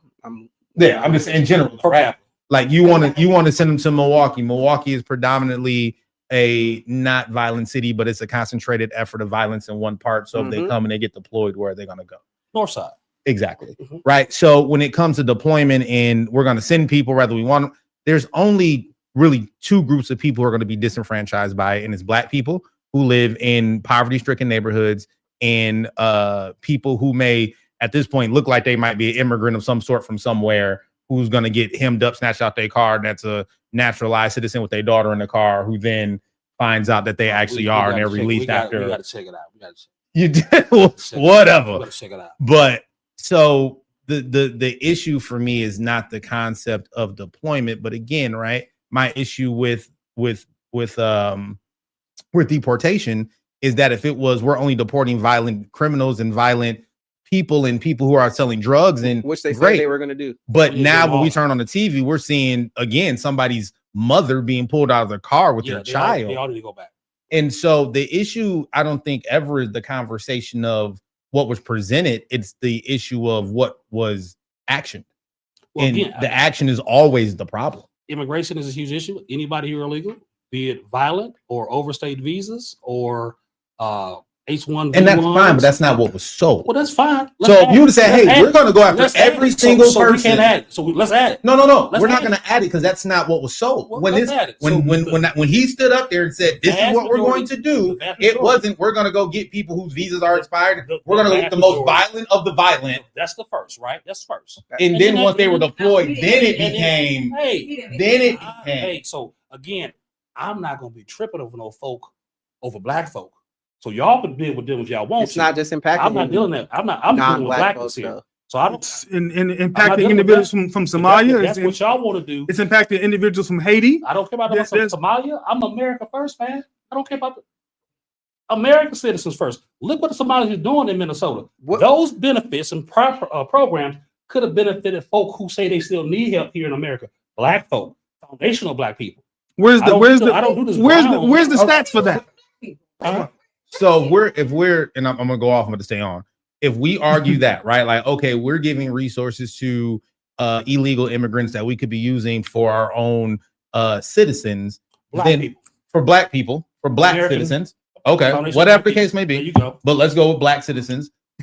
But then we're sitting here sending billions of dollars to a country that is so why are we not taking issue with this? Because that $2 billion could have been used for education, could have been used for again, housing, could have been used for food. So we, 40 billion. still have Excuse me, nation 40 building, billion. right? We still doing nation building. We still have allies. So we still have some obligations with our Do allies. we have allies? Like, We still gotta I mean, I know Russia's an ally now, and Of course, they Turkey's are. an ally now. Mhm. But again, Non-traditional allies so who we are still have be our allies. Paramount allies Pictures now. will soon be an ally. Yeah. we still have allies that we have to deal with, right? Again, Elon Musk is if ally. you want to look at Well, how immigrants who are getting more help than American blacks, then I guess if y'all Okay, wanna now- What about him bringing over those South Africans? The white people. White South African Africans. I don't.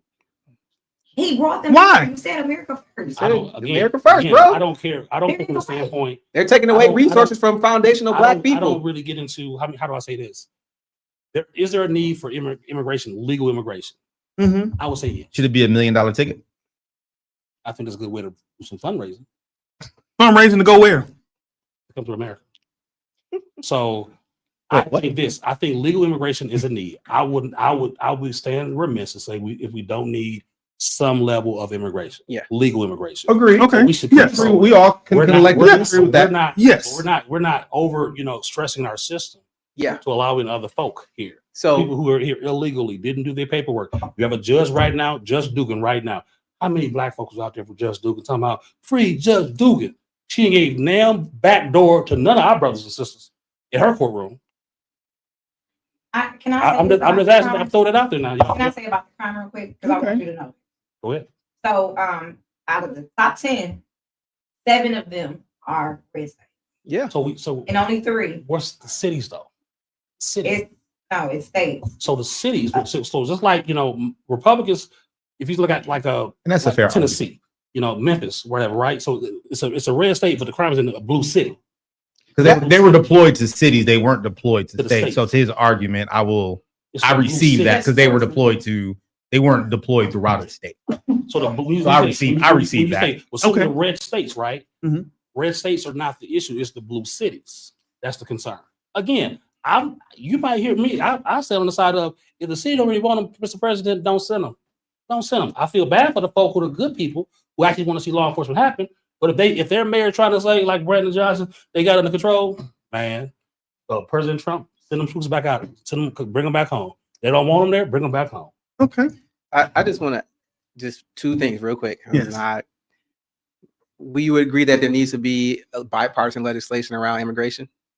Bipartisanship is always the best pieces of Perfect. legislation. I'm glad you said that. There was a bill that was brokered bipartisan between both parties of Congress and the Senate that was almost passed. And the only reason that it was not passed was because the President Trump said that he was going to hold off and don't do that to use it as a wedge issue in the election. Is that true or no? I don't know, but That's if it- absolutely if it's true. let- It's let- absolutely let me- true. Let me go here. I don't care about that. My point I is, don't care. you're Because- saying because you if want if all this if stuff. If you want to win elections, right? Sure. So let's be clear. But the Let's- issue let's is be still clear. immigration. Let's be clear. Politics is a blood sport. Absolutely. So if you don't understand it, you don't I understand, understand you it. don't understand I love nation it. building and winning. So if you say, you know what, let's use this as an issue, At the expense of the people. That's what you're as an saying. issue to say we're going to come in and make a change. At the expense of the people. It's already been going on under Joe Biden. So Fine, again, say that's that. what the Just bipartisan say that. legislation was Just What say put it under at the Joe I expense Biden. gotta of the say, people then. what I gotta say is I don't have to tell you Because the if strategy. there was a bill that would have fixed all this stuff that was brokered bipartisan level, then we could have had that fixed. We wouldn't have these issues. First of all, I don't know if that was all true or not. That's absolutely You know, true. It was. It You had is. Republicans that said it.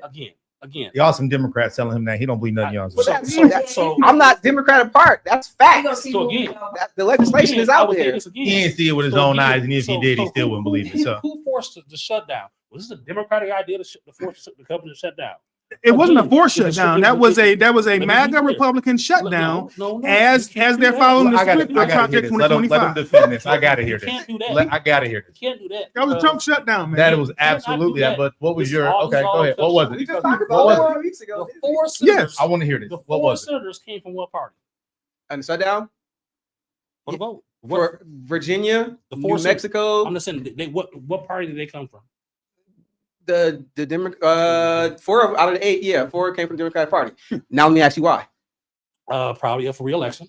No. Probably. Did you know that in Virginia, Tim Nope. Kaine, that is the highest population of federal employees in the country? Fair enough. Again. Did you know in New Mexico, the 2 senators from New Mexico, they have the highest population of people who are using SNAP benefits? Doesn't bother me none. How does that not bother It you? should. But No, that that explains explains why why they they voted that didn't. way. No. This what it explains to me.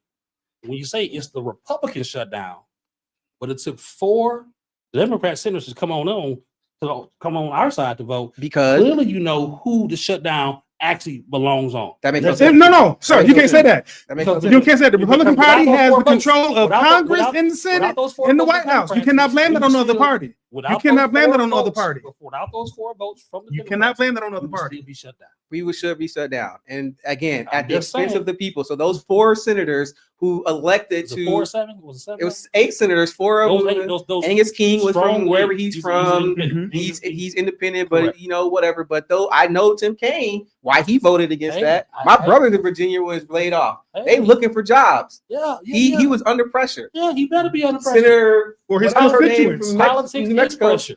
Right, I get that, but you without can't those- just arbitrarily without those say 8 without it's those their 8 fault without looking at without the underlying those, issue without why they do those that. 8 without those 8 crossing over. Yeah. or the 4. Why do we need those 8 to cross over in the first place? Because I believe that there was a shutdown for 4 months before that vote came, right? So whose fault was that?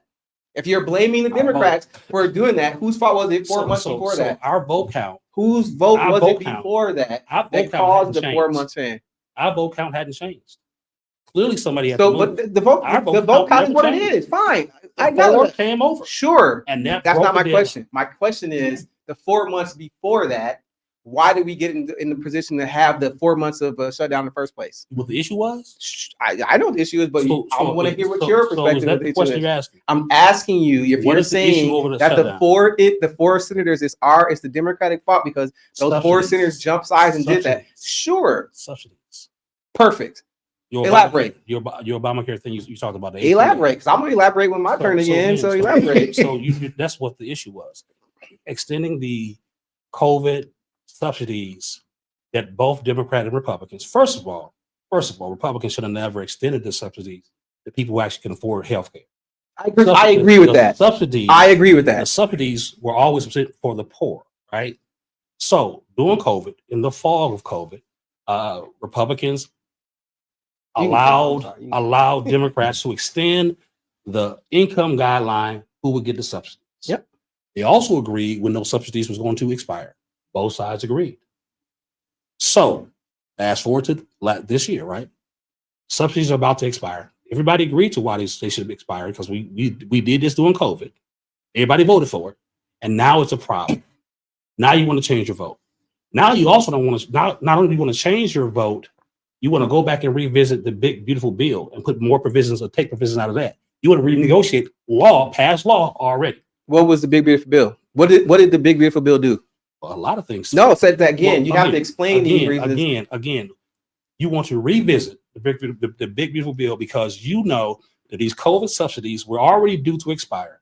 And they were only on expire. The ones that are in question are the subsidies for the people who actually can afford their own health care, not for the poor people. Those subsidies will still be there. And that's where your side lost the plot because the more it went on, the more people started saying, what are the subsidies? What is a subsidy? And those bills came out and said, oh, that's the subsidy. Yeah, That's what's going to happen if I that's don't get that's an argument. That's fine. again, when you say whose shutdown was it, clearly we see the 4 or 8, however you want to count it, came over to one side and say this is long enough. This is stupid, and the government reopened. Again, selective reasoning. Okay, Why we decide Okay. we're gonna put maybe it's the first time you heard it. I don't know. it's not. I actually I maybe just first said time I I heard it. agree I with that don't know. argument. That's one don't know. argument and out of 100 arguments to be made about the subsidies. And I'm glad we Okay. have it. Now Again, I love this stuff. So I'm trying not to get too much into detail about it because we don't have a lot talk of to me time. like I'm like I'm a 4th grader. Sure. The subsidy.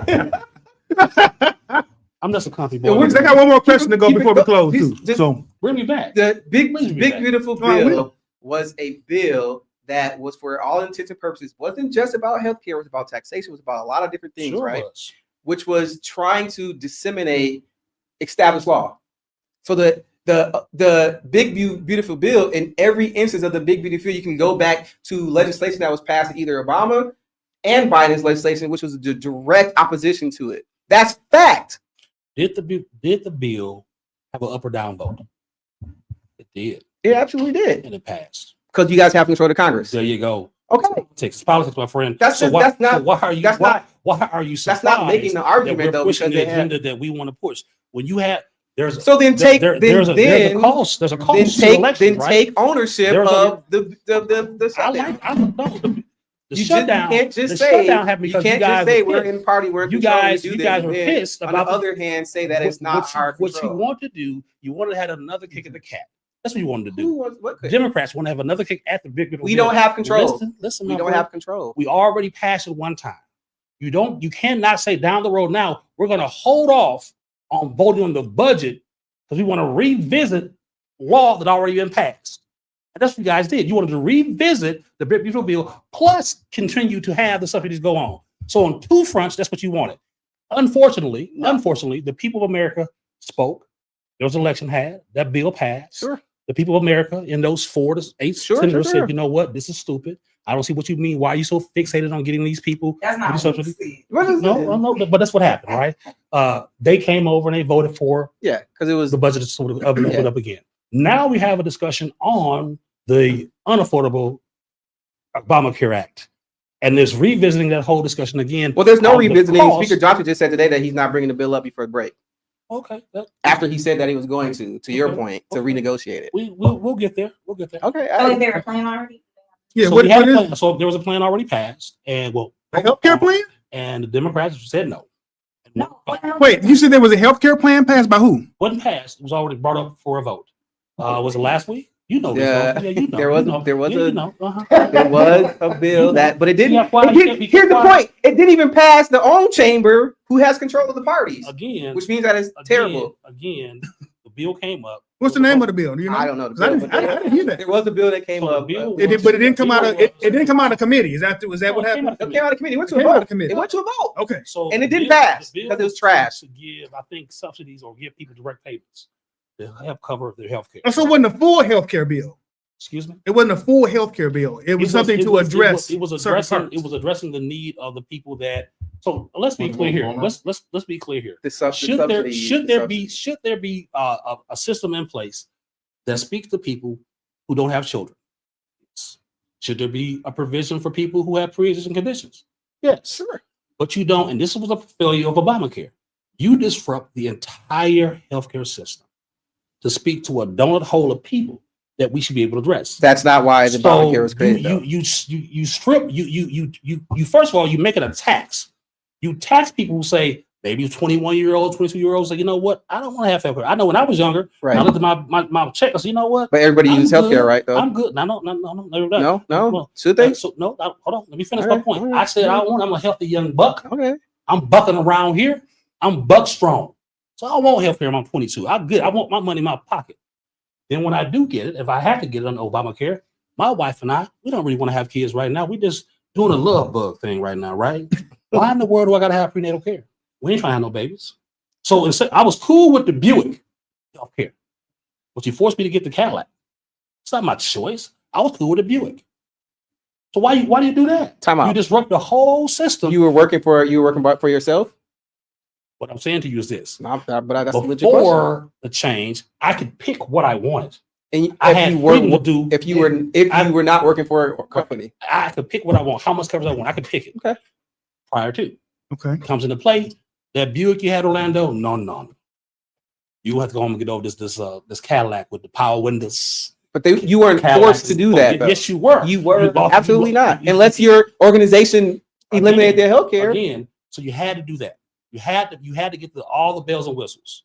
Again, my wife and Well, you I had a chance to pick. You had marketplace. No, You had Yeah, no, there are different levels. no. Yeah. Gold, silver. So when I had to go through this whole system with healthcare, again, were you with an employer or you were by I was yourself? with the federal government. Okay. So you're telling me the federal government said that your existing Cadillac plan was So usually what federal governments have. Before I worked for the federal government, I was cool with the Buick when I my private company.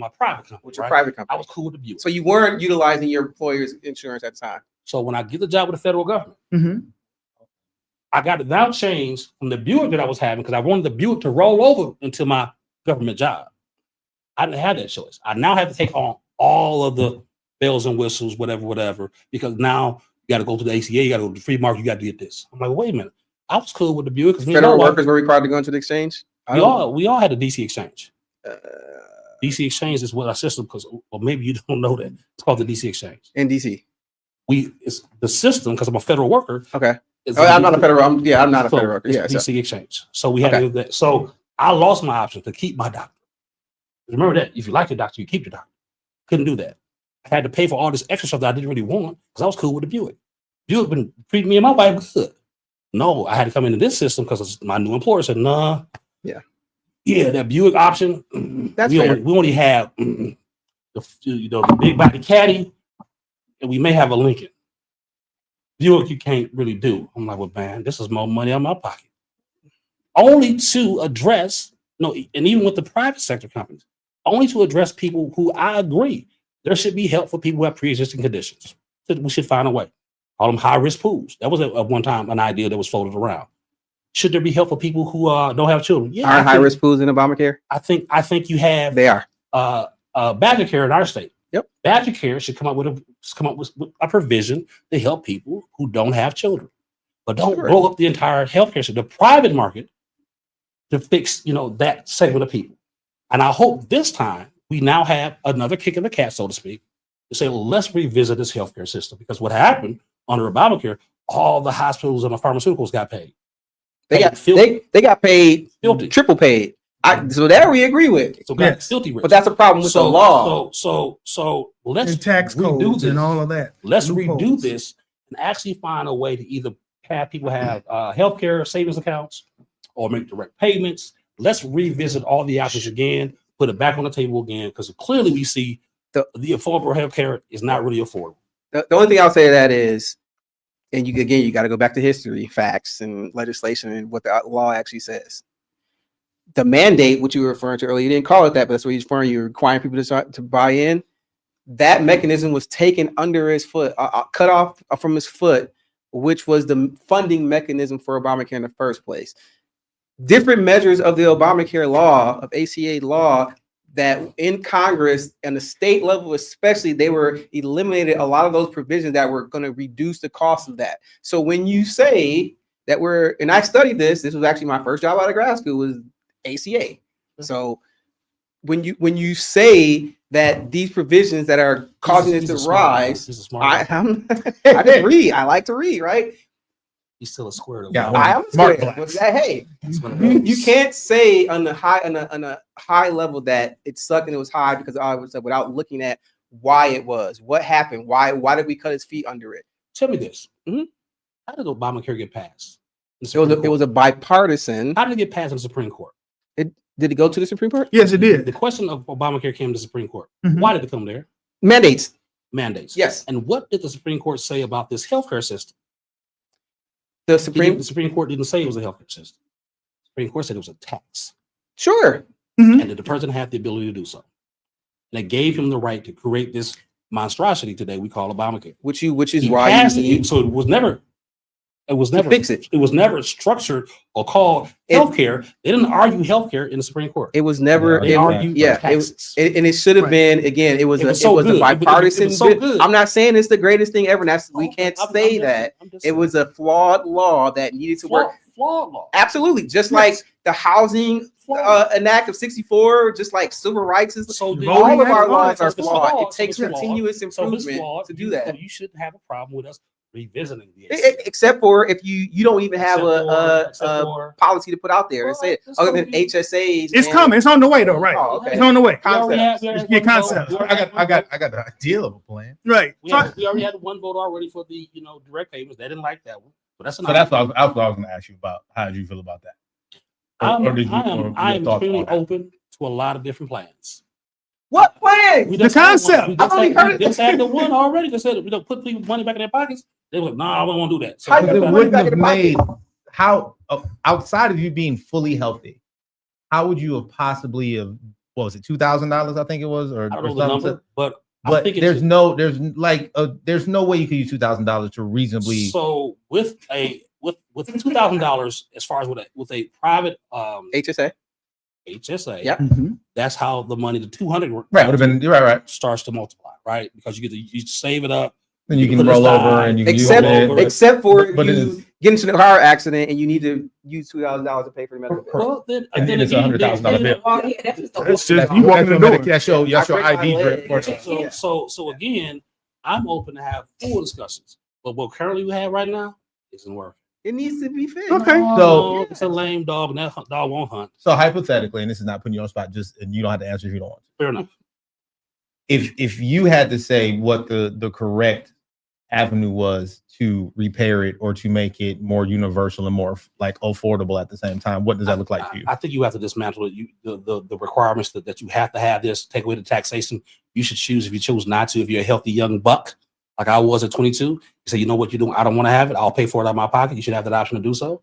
I think you do need to address people who don't have any children. I think you need to address pre-existing conditions. So how it looks, I don't know quite how to look, but I know the form we have right now doesn't work. But that's how I would address it. Okay, well, I got one last question that we're gonna end on, and this might take us a minute. You got to bring me back. No, Oh yeah, we're gonna do part. We're gonna do. Something too. Yeah, yeah, right. This hers. Want you to stay. But you said that you are MAGA, correct? I'll take MAGA. Black MAGA at that. I'll take. And so all of that, all of what that encompasses. I'll be the boogeyman. Yeah. So, you, sir, what is your stance on the Trump administration removing artifacts from the National Museum of African American History and Culture as a black man? I'm not all that versed on moving the statues or whatever the case may be. I didn't know until I went to DC that like every group of people got a museum. So that was crazy to me. So I don't know what exactly all the backstory to where the artifacts got moved to. It's a strange thing that, again, I don't know where they got moved to. So I don't really have a response to you on. Did they close the museum? It's still there, right? No, they didn't close the museum. So They're removing artifacts. So what artifacts are they removing? Can you tell me that? It was one artifact that was the counter that was the shut-in. No, excuse me, not shut-in. The sit-in. The sit-in. Excuse me, sit-in counter that was famous, and I think that was I think I'm starting to understand this. My memory comes back. yes. So the idea of how America was formed. If it's a Marxist country, Okay. if it's a communist country, the influence of those foreign actors in our country. Okay. And so I think that's when you say a country is fundamentally racist, what does it do to the morale of a student? Was The morale of a student? Are you saying that we should? Yeah. Not saying it at all. But if you say this country is fundamentally a racist country, you'll never make it. I think again, we What shouldn't happens say is- what happens is I'm not motivated to come back to school the next day. If I'm not gonna make it anyway, if I gotta learn your algebra, you telling me this is a racist country. These white folk and every other person out here is against me. The system is against me. I can't get hired. I can't get DEI, whatever the case may be. What is the push for me to say, then why should I even try to do it the straight What way? do you think they're showing? So what they're doing is this: when you stoke to say, well, this country is racist on its face, it was founded on racism and it will never change. was it not?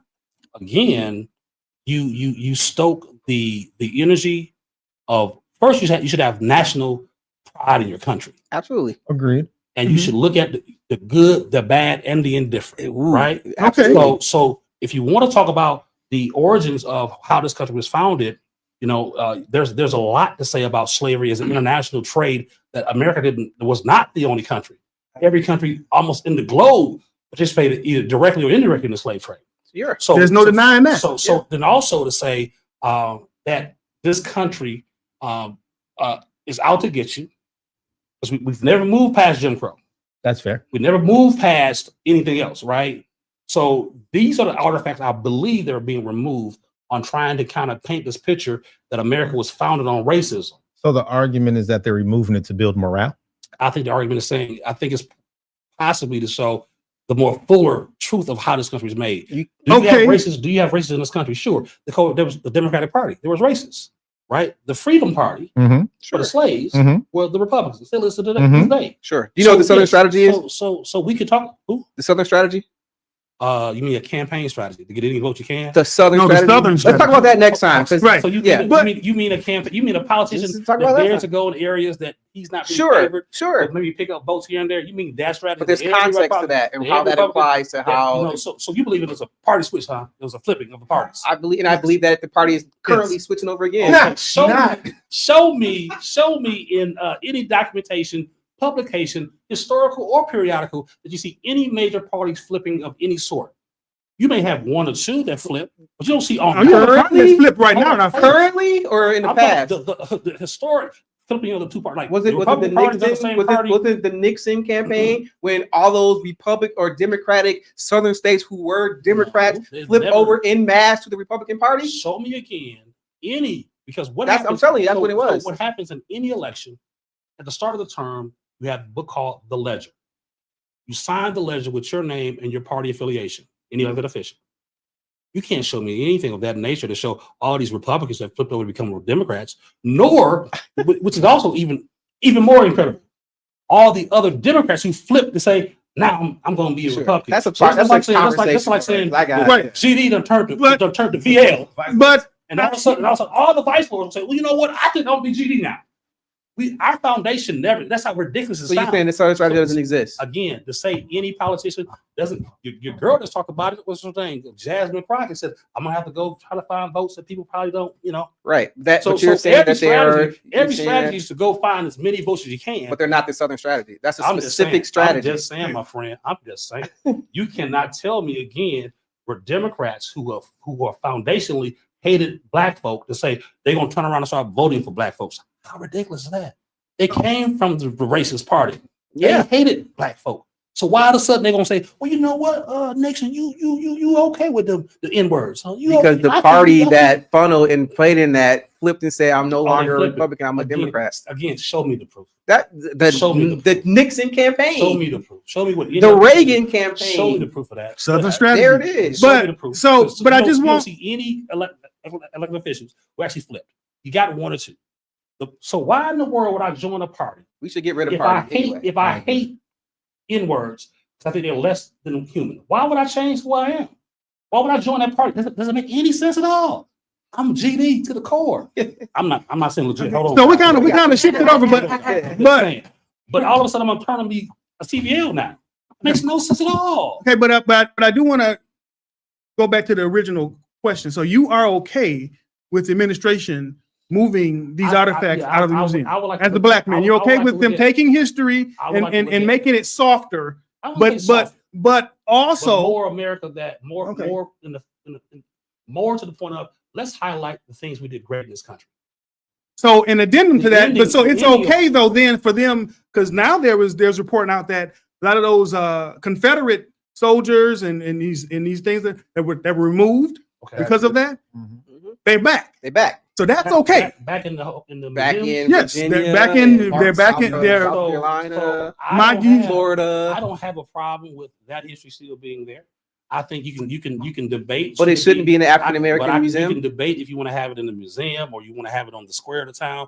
That's all debatable. That's the truth of it. So museums are created Democrats- to Dem- provide Democrats- those artifacts in those areas, Democrats, right? Democrats were the racist party, and they still are. We So I don't have a won. problem But- with it. But why no other race of folks are asked to move their history around? Let's say, for instance, the Jewish population. So the Jewish We don't population- hold on a second, I'm not done yet. We don't have individuals taking artifacts from the Holocaust Museum and saying, hey, you know what? Don't How- remember how- your but- past. but we don't want to talk about that Let's because talk about that. um, Let's not um, remember your history. and also Gas one more chambers. end of that, you had that happen in a whole nother country. And the Holocaust is a mandated educational piece here in Wisconsin too. It's something that happened not even in this country, but it's okay to remove our history. So again, I'm just saying, asking, you're okay with that as a black my- MAGA? So first of all, my position is Foundational black. Let me see what was actually removed. You know, he wouldn't understand about foundational black, but that's fine. I He's Pan African. I already get it. He got a Pan Africa, Lord. He got a little bit Nigerian, and I can tell about the forehead. I can see it. I can smell it too, but it's okay. Again, I would like to see, because again, we push this narrative so much that America is the most racist place ever, but we have so many people that want to be here. But it was. We have the best country out here. She's not perfect. I'd rather deal with racism than bombs. I'd rather deal with racism than famine. I'd rather deal with racism than genocide. So let's not say that racism is not that big of an issue. It's just in the grand scheme of things. I'd rather pick the lesser of two evils. I agree with you. And so anyone coming to this country should understand that there's no greater country than America. Absolutely. Not a one. And so for us to say, and we push this narrative, like, you ain't gonna be able to make it because the white man is holding you back. Who's saying that? Hold on, fella. Who's saying that? Hold on, fella. Yeah. Who was saying that? Big coach. Hold on for a minute.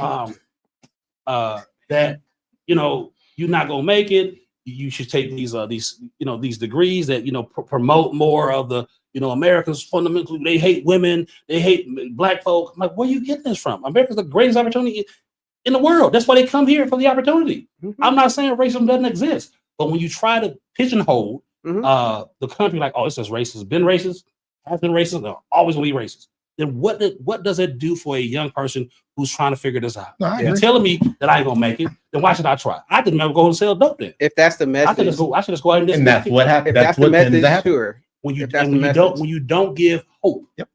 You don't say, yeah, America's had some challenges, no doubt. But they're not saying that. They're saying we're going to take these books away No, I that think- explain I it. think- Right, and not even the monument, and not even the stuff in the museum. I also meant to say too about the education that's being taken out of schools, about knowing the ins and outs of slavery, knowing about the 1619 project. So those what, sort of what, things. what are we doing about That's the okay. American history though?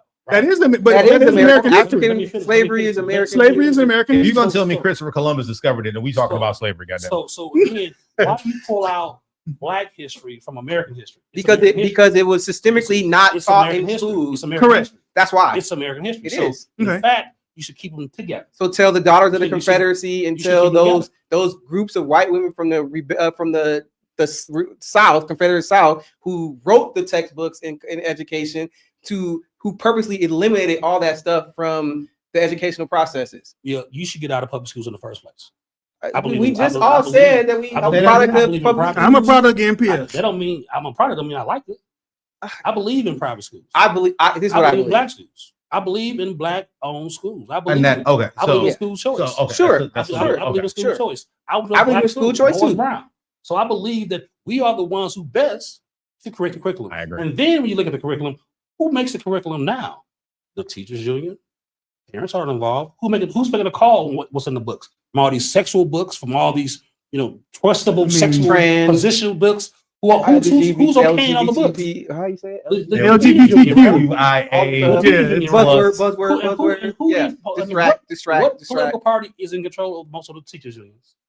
You know it. You can say it loud, proud with your chest. Sure. We're not going to defend it. Yeah, no, I know. I'm not defending that at all. Again, the Yeah. perpetuation of these things. If you want to change, say, we need to change and tone down some of this. America's just can't be right because every country participated in the slave trade. Yeah. We don't teach that in schools though. Yeah, well, that's part of the 1619 project. We say was being our- taught. we say 1619 our project was a history part of that. starts with slavery, and that's it. That's what it starts. Like, no, you don't talk about where we came Right. from. Yeah, absolutely. You don't know how we got here.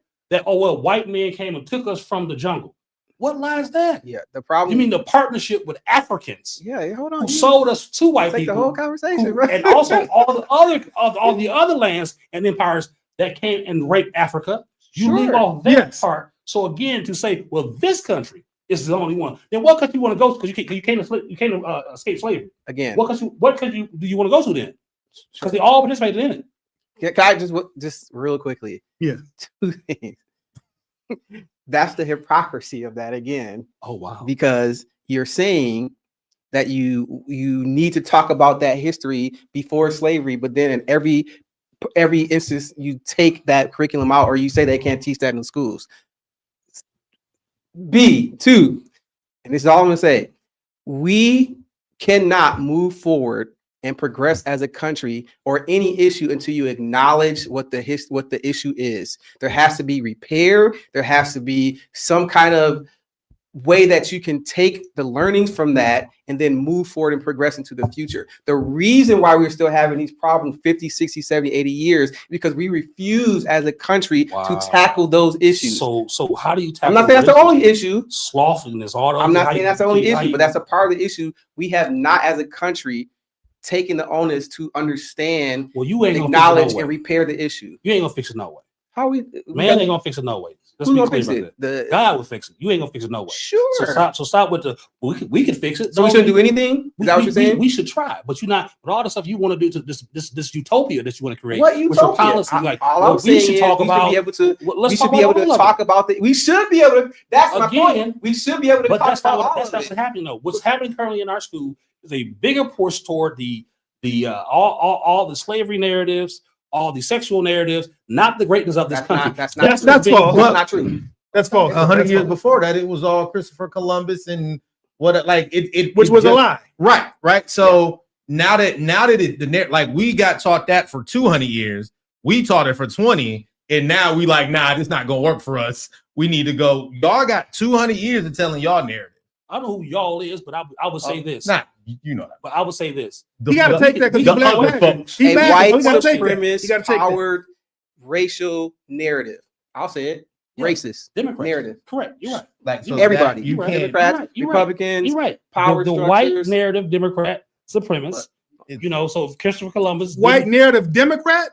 You But- said supremacist. But everybody. it's a slippery Yeah. slope, though, right? Because, and this is where I give people credit where it's due.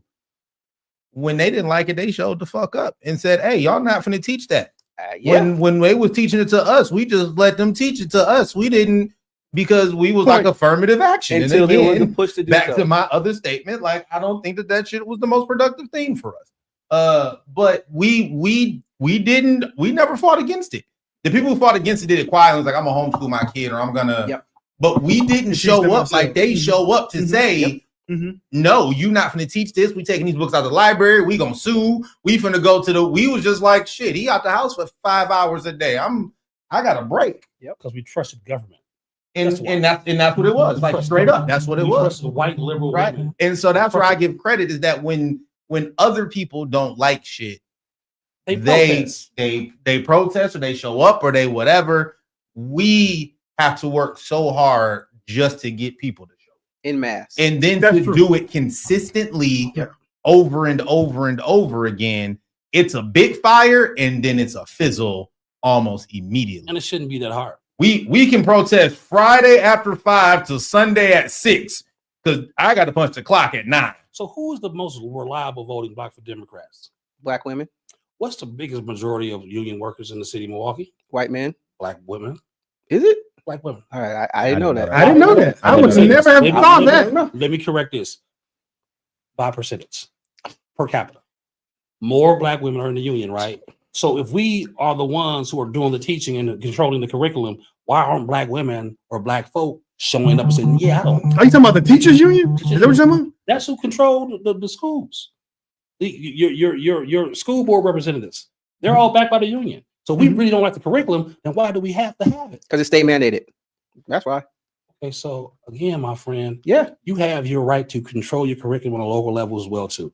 Sure, Books and except for libraries. when they say you can't teach this, you can't do that. We're taking these books out because when you say I'm gonna give you local control over it, then you take it and say I can't do it, but you just said I could do it. Now you're saying me, now you're firing me in Tennessee for reading whatever that book was. Tom Kiss Tom, yeah, I'm gonna fire you over it. No. You over sexualizing my children. I'm the only one to talk about sex to my children.